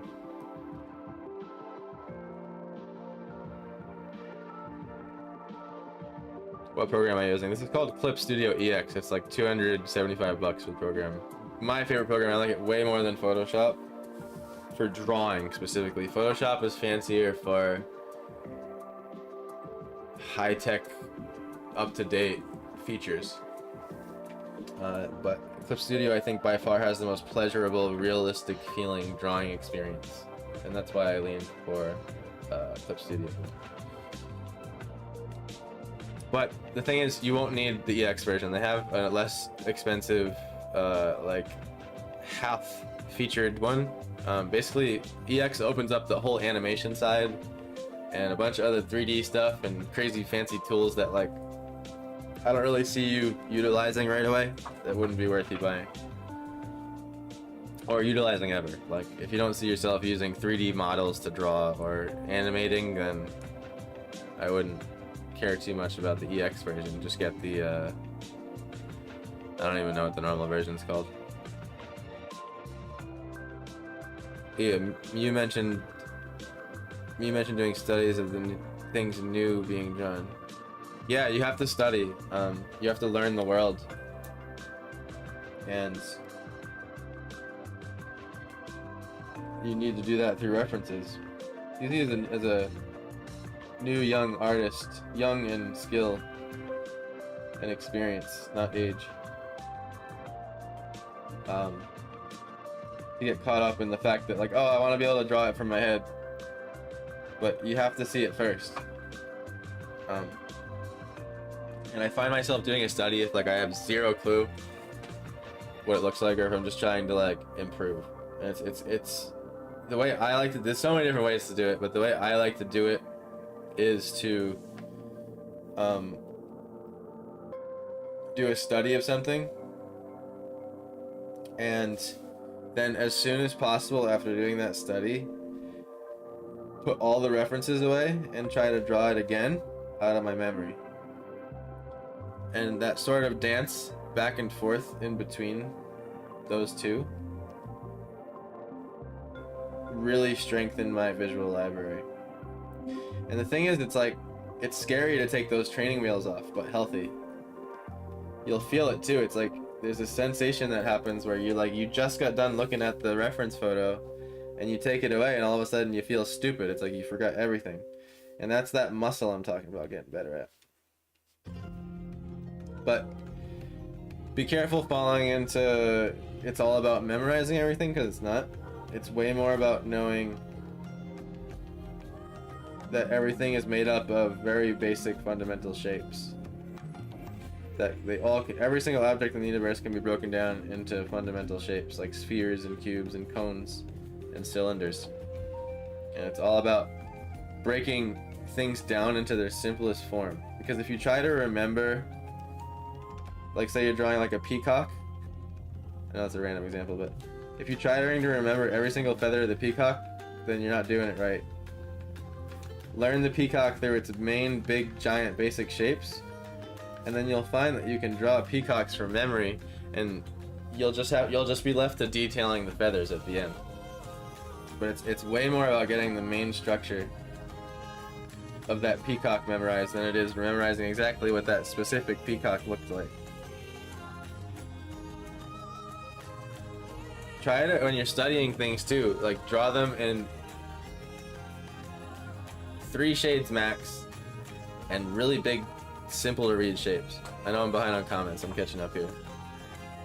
Like playing a jazz solo, some people practice Lydian, Dorian, or other jazz techniques and exercises to prepare, and some people learn famous jazz riffs other people have played, and some people go with what they feel while staying in the key. It's all musical artist choice. Yeah, and I would say a jazz ultra pro master does all of it, and then ultimately at the end decides where he likes to be the most. So like, it's very worth it when you're trying to be a jazz musician to study what other riffs jazz musicians played, because you can't learn how they approach soloing over the chords until you learn those riffs.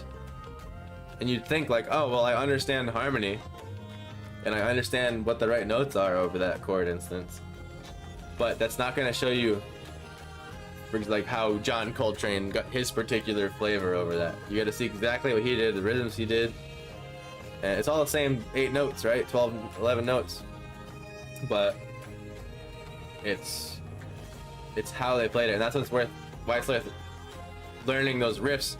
And in the same way in art, it's actually worth trying to go and copy an artist's painting exactly how they painted it. You'll learn a lot from that too.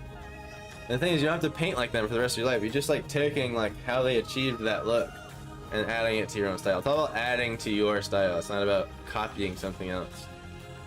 You take the information from something and infuse it into what you do.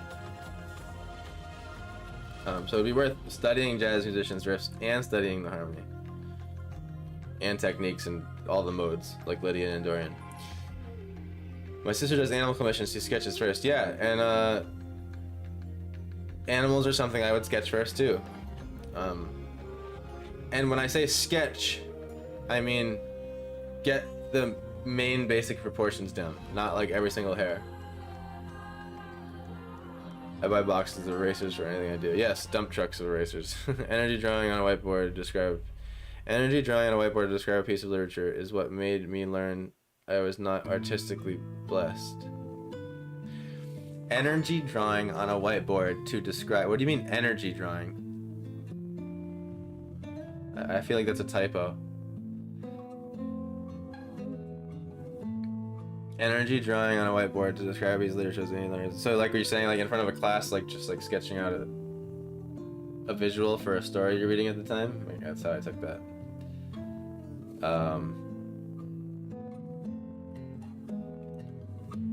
I love all of the options digital provides, but I like analog. Yeah, digital is way more of a tool for me than it is a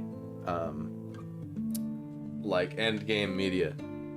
Like, I will use digital to do final products, but ultimately I love painting on canvas and paper the most. It's like memorizing an entire piano concerto. Yeah. But yeah, exactly. That's a good analogy too. And to tie it into what I'm saying, it would be better to understand the structure of a entire piano concerto and what makes a piano concerto sound like a piano concerto. And I could guarantee that it's not the individual notes, it's giant clumps of structure that make a piano concerto. You still need to understand what's happening melodically and harmony in theory. You do, especially if you're trying to do it from scratch. It's one thing to copy something and not understand it, but it's another thing to copy something and understand it at the same time. The shapes for the structure is what I struggle to see. Yeah, I mean, the thing is, I started this out much more complicated, but like, let's say I was to do this, like, I'm just gonna duplicate this layer here. I'm gonna hide this one. Oh no, I did that wrong. Let me see. I should make a new layer, that's all. So, let's say I wanted to do this better. I was exploring more detail than I would have liked on this, so I wasn't really... Let's say I was to like redo this, right? Like, really, I could have been way simpler. Like this, like the way I have this castle drawn right now, it's pretty detailed, right? But the reason I jumped to detail immediately, right, is because I had a lot of experience maintaining structure already, and like I had to do a lot of practice making sure giant chunks read. So, but like, let's say I wanted to be more pro about this. Really, like, here's one piece that I could have just done this. There's one giant piece, right? Then literally without the peaks, like what I should have done is like this. And just gotten a nice silhouette of this castle without all the internal information. There's another main chunk. Without all this in-between detail, I could have just summarized this stuff here. Kept it really simple, you know? See how much faster I'm already through this drawing? And I'm going to show you something here quick. And of course I'm tracing it, so it's inherently faster than it actually would be, but the point still stands. And you know, you'd subdivide this here because that's such a prominent feature, and maybe this here, right? Because this is like the main tower.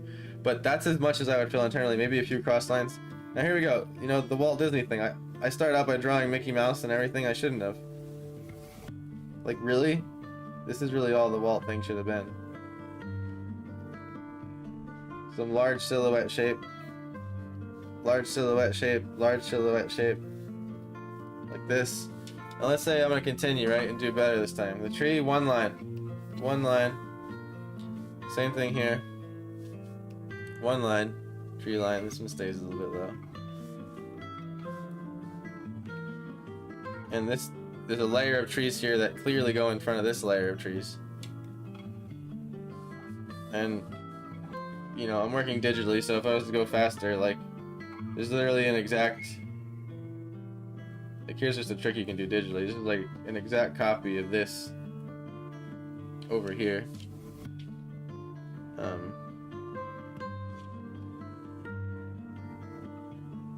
I had the wrong layer selected when I did that. Anyway, regardless, I'll just draw it. But so this is the way I could have summarized this much better, you know, like roller coaster in the background, something like chunk it out like that. Because like, if you start out just doing this and coming in here and doing all these little things, what you do is you end up getting lost in just this one little spot. But like now that this is chunked out, like it's so much easier to come in here and like, oh, I'm gonna add this window. I'm gonna cut out this little thing here. I'm gonna put the spikes. Oh, I'm gonna add a little peak in front of it. Now I don't have to worry about adding this peak in front of it because I know it's not gonna leave the bounds of this giant this structure here. And like that was through pencil sketching. Like, you don't have to do it that way. Like, the way I prefer to do it, let's say I just redo this example again. I would come right in with my paintbrush, my big thick oil paint flat brush here. And I would get, the way I like to start painting is I get like the fattest brush I can get away with before it's too fat. Before it's like all I can do is just paint across the whole canvas in one shot. And basically what I do, literally, like a brush literally this fat, right? Not even gonna be able to get the peak yet. And what I'll try to do is as many things at the same time as once. So like, I think when you're learning, you end up separating things like, okay, I'm gonna do the value first, I'm gonna do the color second, I'm gonna do the...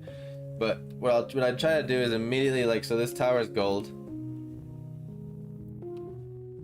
So what I'll do is I'll just take like a rough muted kind of yellow ochre color here. And literally just like chunk this in. Big chunks.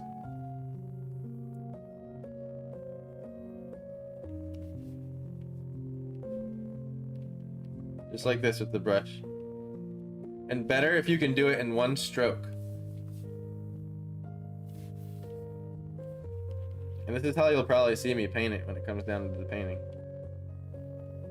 And this is just all the spots. One stroke. See that? One stroke. One stroke. The reason you do one stroke is it's very readable. I turn my brush sideways. One stroke. That was too long. Like this. Tower, tower, tower. Bigger brush. One stroke, one stroke, one stroke, one stroke.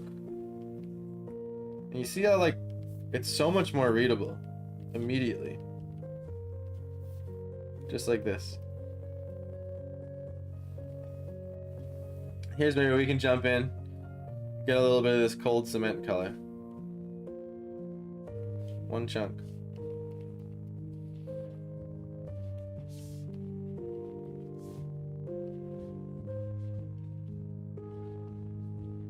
A little darker.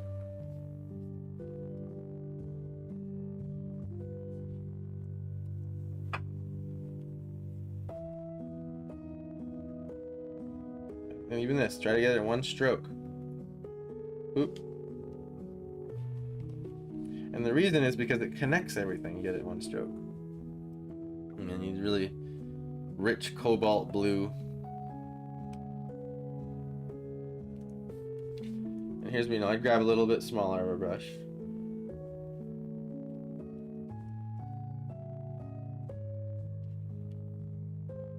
here's where I'd probably try to, this is where like digital fails, fails you. Is like I would probably get a round brush here and slowly, you know, press the brush in to make it thicker so I can get these towers. There is a setting I can do that where I turn on like the pressure widens the brush, but I don't like doing it. It feels a little bit unnatural.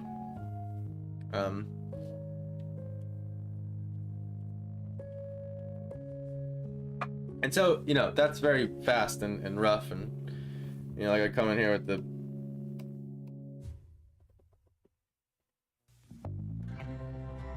and just like single big chunks. And that'll help maintain the structure and not let you get too lost. And like honestly, like I already like how this looks better than like my crazy detailed sketch. Like it's already like my brain is at ease compared to this. Even though I'm gonna stick with this one because I'm working out ideas in a more advanced way, but like this is how basic you want to keep the information here. And you'll often see if you look at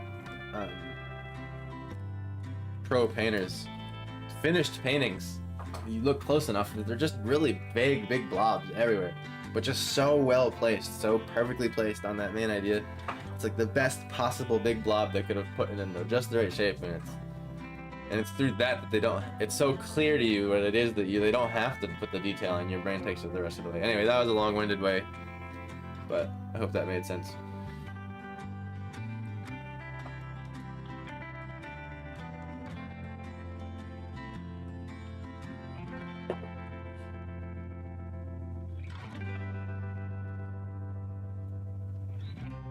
And there's no one right way, right, to go through that process, so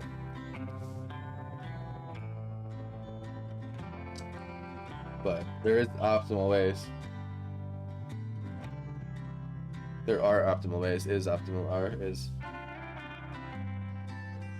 maybe this is a lot of perspective. I do want to be looking up at the castle a little bit more than I have. So the challenging part about these photo references is what I'm trying to do is I'm bringing the camera down to a human level, looking up more. These are like kind of, these camera angles, they're like look.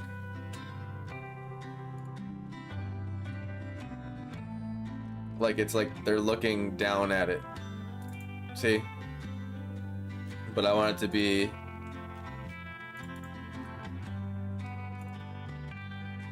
it's like, see how these are curving down?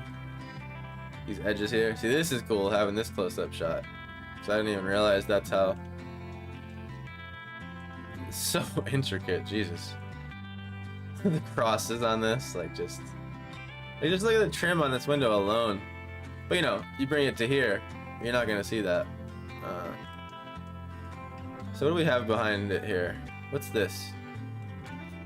Nothing else comes above the trees. Disney World's a crazy place, huh? Like, where else will you see a structure like that? There's literally no roller coasters that rise above the tree line.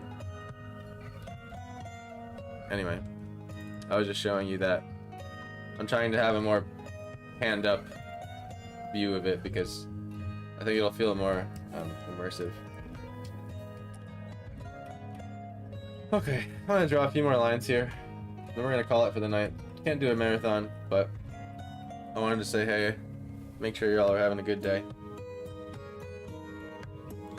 So this is literally exactly the same. Save myself some time here.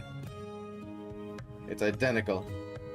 Like, it had the same dimensions on the floor plans. I'm gonna bring this here, and I'm gonna go to my trusty menu here, and I'm gonna pick transform and flip horizontal. And we just saved ourselves 10 minutes, 5 minutes. I'll try to put it as close to the same height as I can. You know, and someone call this cheating, probably out there, but I disagree. Because we're in the planning phase, and you know, it's not really cheating anyway. Like calling digital art cheating would be like calling like throwing paint at the canvas cheating, because it's easier to put paint on a canvas by throwing it, if that makes sense.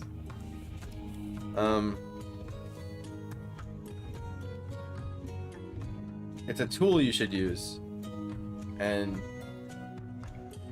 like if you get the final result you're going for, it's not cheating. And especially in a design phase, like save all the time you can. Like please just let go of like the cheating thing and just save all the time you can. It does make sense. Good, because sometimes I feel like I'm just rambling like a mad scientist. I still think you should make teaching videos. I want to. I really want to. I'm struggling to find the time to do all of this, keep up with my own finished works, and then find the time to like edit and make teaching videos that are quality. So I think if I do a teaching video, I want to make it like super jam-packed and juicy. I don't want to make it a thing where it's like I'm releasing a teaching video every day. I'd rather it be I release a really juicy teaching video that's like 10 minutes long, and it takes me a month to make, and it's like attacks like a really specific, you know, like something we just talked about, like designing like the best way to lay out your design or whatever. I don't know, you know, I don't have the title yet, but you know what I'm saying. Alright, dinner with Cinderella by that big window in 1983. Like a worker Cinderella? Or the real Cinderella? No, I know what you're saying. Which big window? Wicked cheating, can't believe it. Haha, Sophia into the sarcasm. Perfect. Copies a tool that has specific value. Thinking about drawing old-fashioned tattoos. This is symmetrical. Yeah, exactly. So, like, is it cheating? Like, here's a perfect example right there. Is it cheating for a tattoo artist to use the copy stencil? Like, you know that thing they put on your arm and they pull it off and it leaves like a thing that they can draw? Like, with that, is that cheating because they didn't like hand draw it? Yeah, because I could do the same thing, right? Like, if I was on paper, like, there's old-fashioned ways of doing what I just did. You know?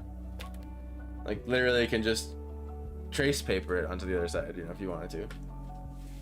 So, ultimately it's achieving that accurate result that you want.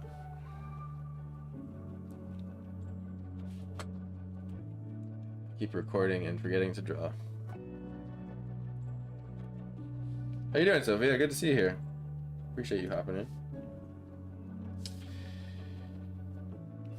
#1 sharer of my content right there.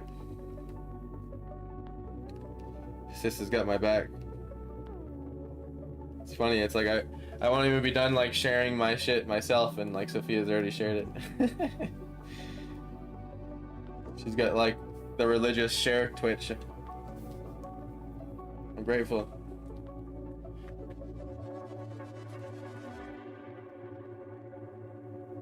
Starting to like how this is put in the frame here. So I picture one of these peaks or a few of these peaks snapped over. You know, maybe this tower here. Like I'm drawing it for now to like just learn this castle.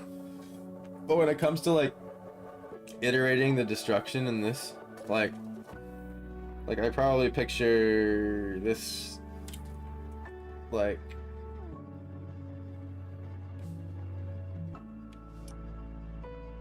oh wait, what happened there?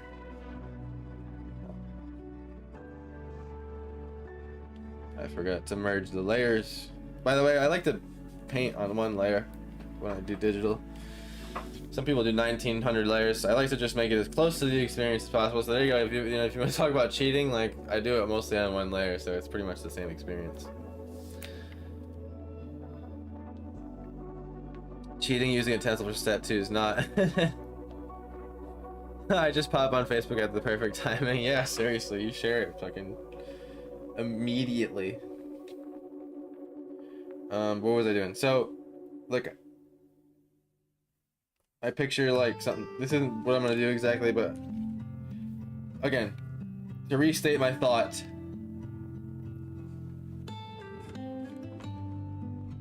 I'm drawing it without much destruction right now to learn this castle, so then I can destroy it. So like one of the things I might do is like have this tower on the ground, you know, broken over and destroyed like that or something. I'm just doing it half-assed, you know. I also picture like this snapped as well, you know. It's gonna be flooded, so like something that you should all picture in your head is like this too.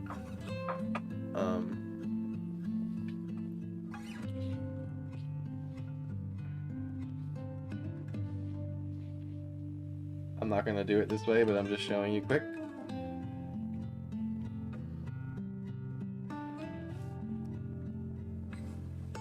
You know, picture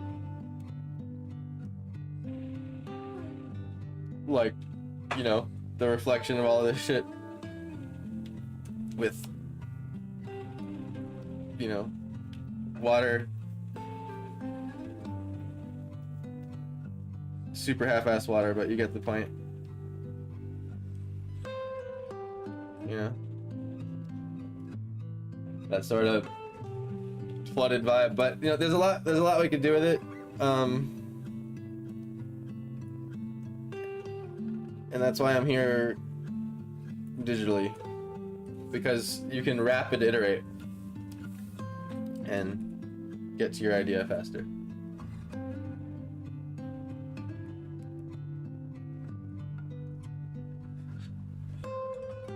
So I hope that makes sense.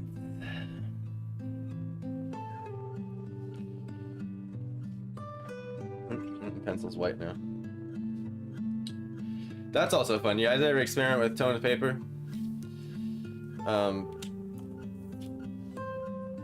You kind of get the paper in the sketchbooks that look like this. You can get like a white colored pencil and draw on it like that. It's fun stuff. It's really fun to get a toned paper and just have like a white and black pencil, you know, and like you like this is out of the universe. You know, you draw something like this, right? So you give it its shadow. Yeah, right. Get it.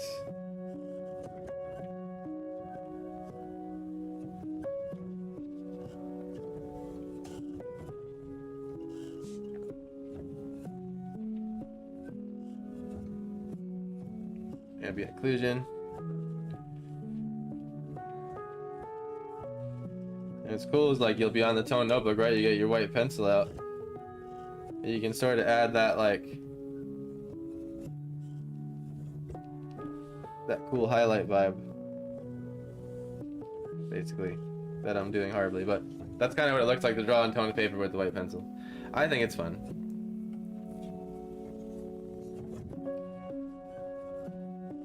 I'm sure you've all have seen it once in your life or twice somewhere. The toned paper with the white pencil look. It really helps make your highlights really punchy.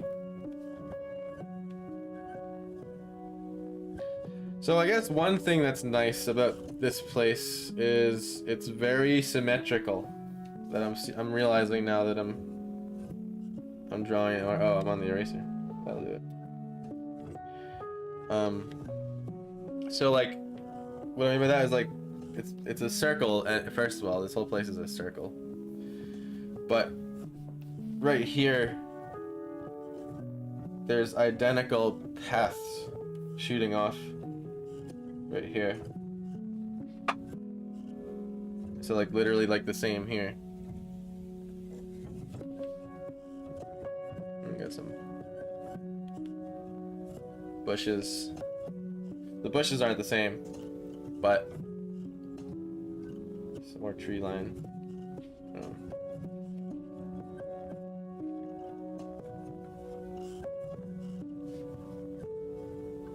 I'm trying to draw it too big, but then it kind of trails off. Another one here.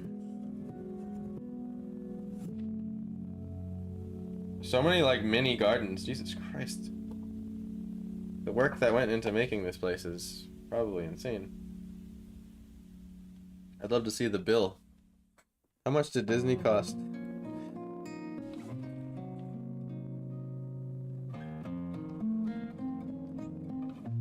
Anyway.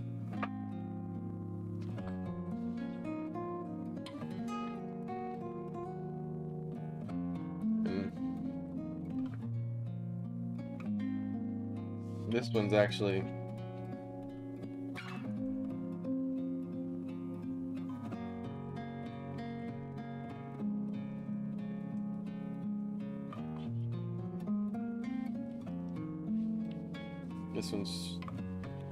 this one's going more towards the vanishing point. But this one is way more like this. That's too much.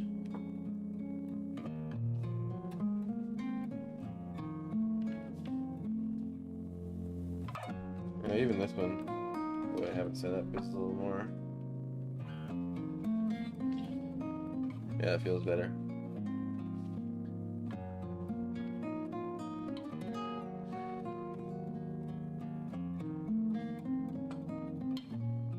Pretty happy with my castle sketch. I feel like it's not that bad. Holy crap, that reflection is cool. Glad you appreciated that trick quick. Is this like the zombie Disney one? Yeah. Well, not zombies, but, you know, apocalypse. Well, I'm sure that if Disney... The whole world went through an apocalypse, it's not just the Disney area. Did I ever share the YouTube of the gaming artist friend I lost during COVID? He had great teaching videos. I feel that sounds familiar. I feel like you did, but feel free to do it again. Yeah, animation deconstruction. Yep, you did. But feel free to do it again for anyone that wants to go check it out. Yeah, and share it in the Discord, maybe. General chat. I do remember that. I'll check it out again too. But yeah, that sounds familiar. I remember watching a few too. Tragic. How old? If you don't mind me asking.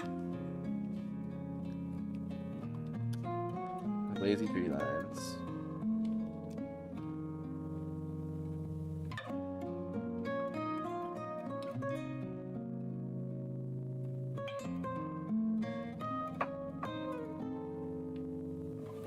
And then basically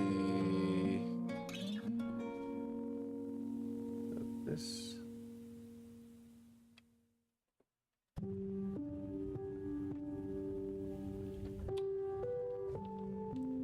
Isn't quite that big.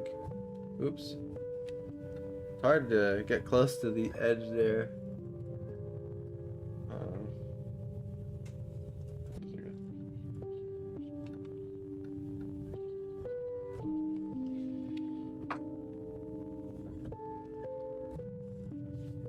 It's just part of this whole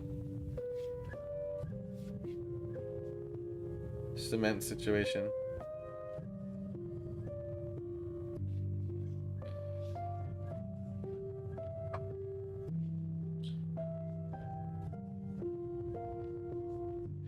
See, the weird part about this is these grass patches aren't the same as the ones in the front.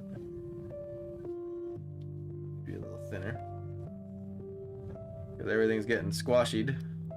With the perspective.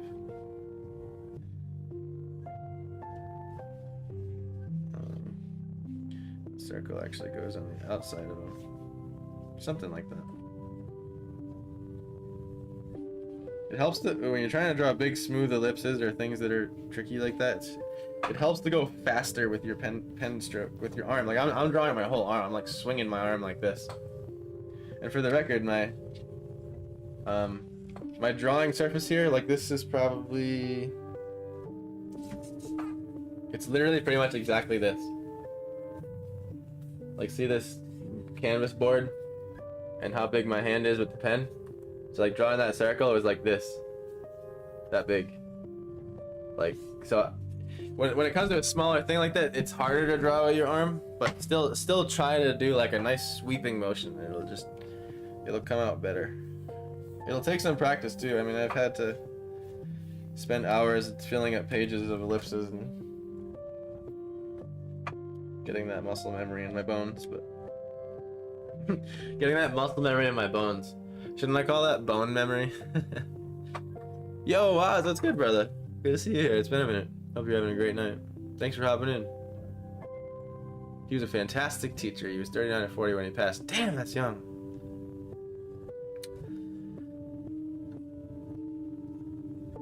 Mushroom clouds and explosions behind the castle. I like that. That could look dope. Yeah, it's almost like mid apocalypse. Right? I dig that. A lot of fancy pathing going on around this circle too. It looks like there's even a pair of like trolley tracks right here happening.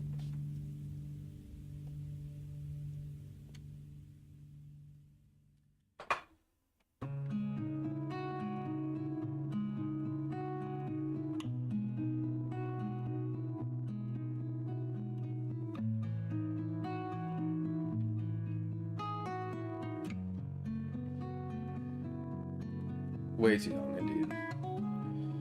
Parts of the roller coaster's flying. What's the theme here? So this is I'm doing Disney World, but like destroyed in an apocalypse setting. So right now it's like the way you're looking at it now. I'm like learning the castle because it's so fucking fancy and complex. So I'm just like drawing it to get it under my fingers, but basically, we're destroying it. It's gonna be in a flood, like it's just gonna be wrecked and demolished, and like I'm still deciding on what destroyed the world, you know? Like Stephanie was just saying, like a couple nuclear bombs going off in the background, mushroom cloud. I fought an ice age, flooded ice age with nukes going off. Zombies, basically just destroying Disney. That's the idea. So portals over the castle with 1,000 other chests destroying it. Exactly. I don't know that was coming. Exactly. 1,000 motherships. I do like the war aspect. You know, airstrikes coming in. That could work. Our boy Russ, I don't know if he's in chat right now, but his idea was that they messed up using the particle collider and it opened up a bunch of mini black holes that destroyed everything. Lots of snow. Yeah, snow would be cool. The cool thing about snow, when it covers stuff, it makes things look really cool. It's fun. It's fun drawing snow-covered things. I definitely think it would be cool for sure. Like if there was a mushroom cloud. It's kind of funny how. It's kind of actually weird how.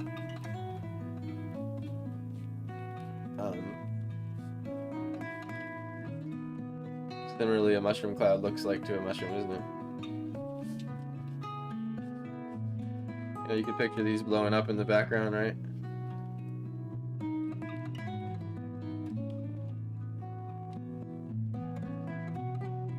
There's a science to drawing a mushroom cloud. I remember there's actually all different named parts to it. I learned it one day because I had to animate a mushroom cloud. I don't remember the names, but there's all stages to it. There's like the ring, the pre-ring, then there's like this part, this weird thing that happens when like the plume pushes up into like all this force going up into the cloud. It creates all these weird shapes. And it's like, it's actually more challenging to draw a mushroom cloud than you'd think off the bat. You have to kind of like analyze the parts. But you know, I could see that happening. Because then that would make a really cool color theme, right? Because you could have this crazy like fiery hot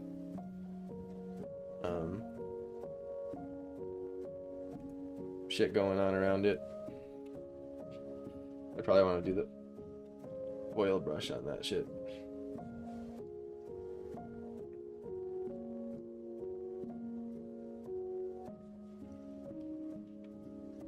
Oh wow, that's crazy how much that oil paint mixes.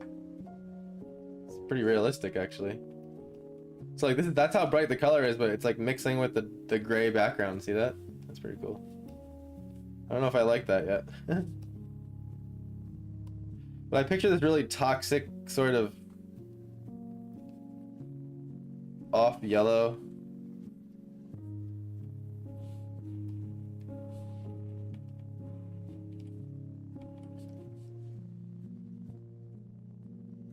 Yeah, I don't know. We can have some fun with it. I like the mushroom cloud idea a lot. Yeah, so basically I'm just trying to figure out how I want to destroy Disney. What happened to the world. You guys gave a lot of good ideas. I'm definitely going to use some of them. But with that said, I think this is a good template. I learned a lot about drawing Disney. I kind of already have a lot more ideas about how I want to lay it out, and this is what's really good about making sure you come and try to do a few sketches here. Like, again, if you saw like the beginning of this stream, it was like the Walt Disney here was like the size of this, and like everything was way bigger and like a smaller and smaller and push back and smaller and push back, fit more. So 1,000 motherships for sure. You know what? I'm gonna fucking paint that idea just to troll you guys back. I just literally haven't gotten around to it yet, but I will. We will fucking do 1,000 motherships, all right? Just to spite y'all. Impressionistically, of course. That's the best it's the farthest I can come your way. Continental shifts, earthquakes, wrecking, and then snow. Okay, so like here's the thought experiment. Okay, that's great. I love those ideas, and I want to do them all. But here, look, listen, hear me out. Bright colored fungus creatures with divine shield. Yes. Oh my god. Hit me in the funny. Yeah, moss giants with divine shield for sure, and reborn. A Dark Sunlight would be unique in that cloud for sure, and nuclear fallout skies are awesome looking to begin with. But back to my thought. So the challenge with throwing in that much stuff, it's not drawing it. It's making it all make sense in a like a story type fashion, right? So it's like a really good painting, a really good illustration tells a story immediately. And the problem with being like, okay, there's black holes and motherships and zombies and snow and a nuke and a UFO and Bigfoot and zombies and this, it starts getting to the point where it's like, how do you cohesively place all that in the drawing to where it just doesn't look like you just put a bunch of shit in it, you know what I mean? So it's like, I gotta find a way to draw a line and sew together that story.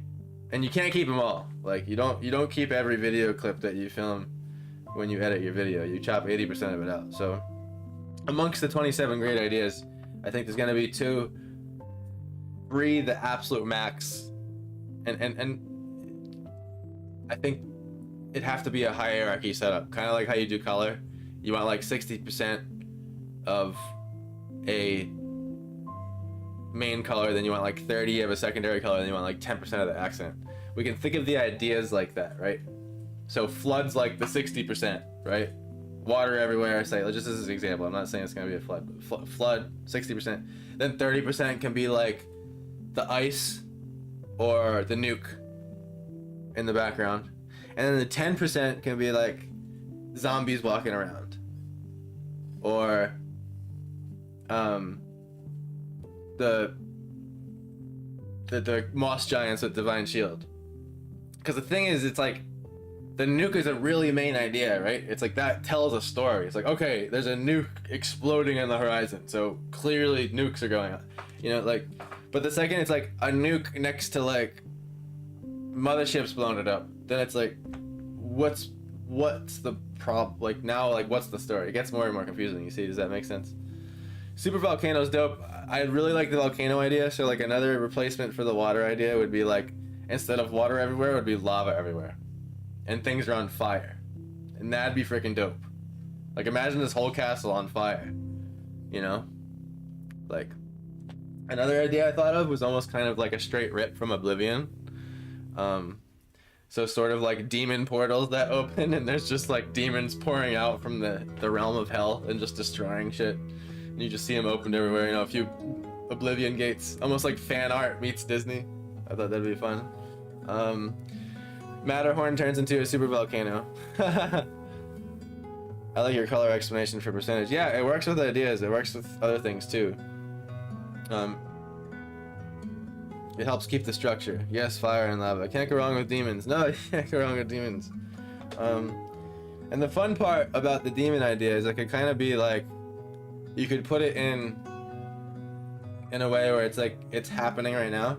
So remember my Wraith painting? So like picture this.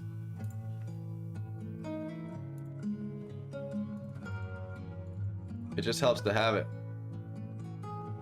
If I can find it quick enough to make the point. Where are ya?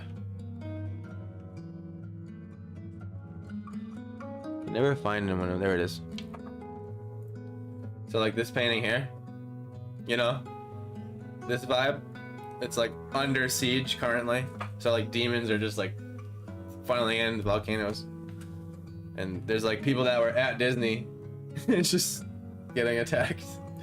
I don't know, you know, there's so many ways to go with it. So it's like the earliest stages. Like I had to start by kind of, cause I don't even know. Like I just picked the castle because it's so iconic that like when people see it, they're gonna be like, "That's the Disney castle."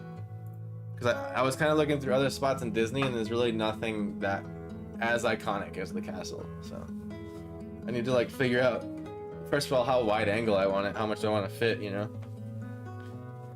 I've like widened the angle more and more throughout the stream because I just want to be able to put more story into it. Demons in Disney. It's a good name for the painting. Kamehameha beam. Yes. Right. So you have. Very roast that would look like. So you'd have. You just. Like you take this, right?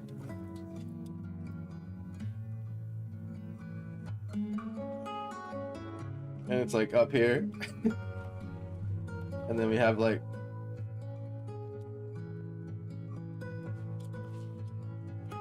and you have like the beam, and then Goku is here just like he just gets punched through the castle. Anyway, I'm gonna leave it at that.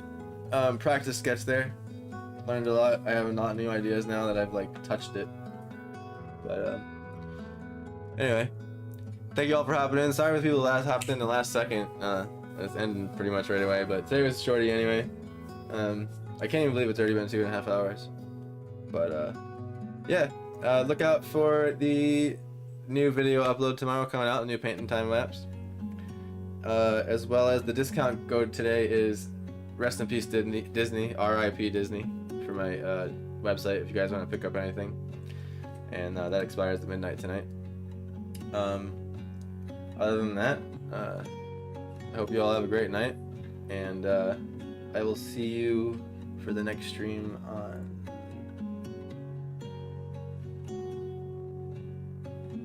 Friday? I gotta check my. I didn't stream yesterday, right? Can't remember now. Did I do 2 in a row? For fun? Is that what happened? I'm just like looking at my calendar here. I'm trying to be more organized.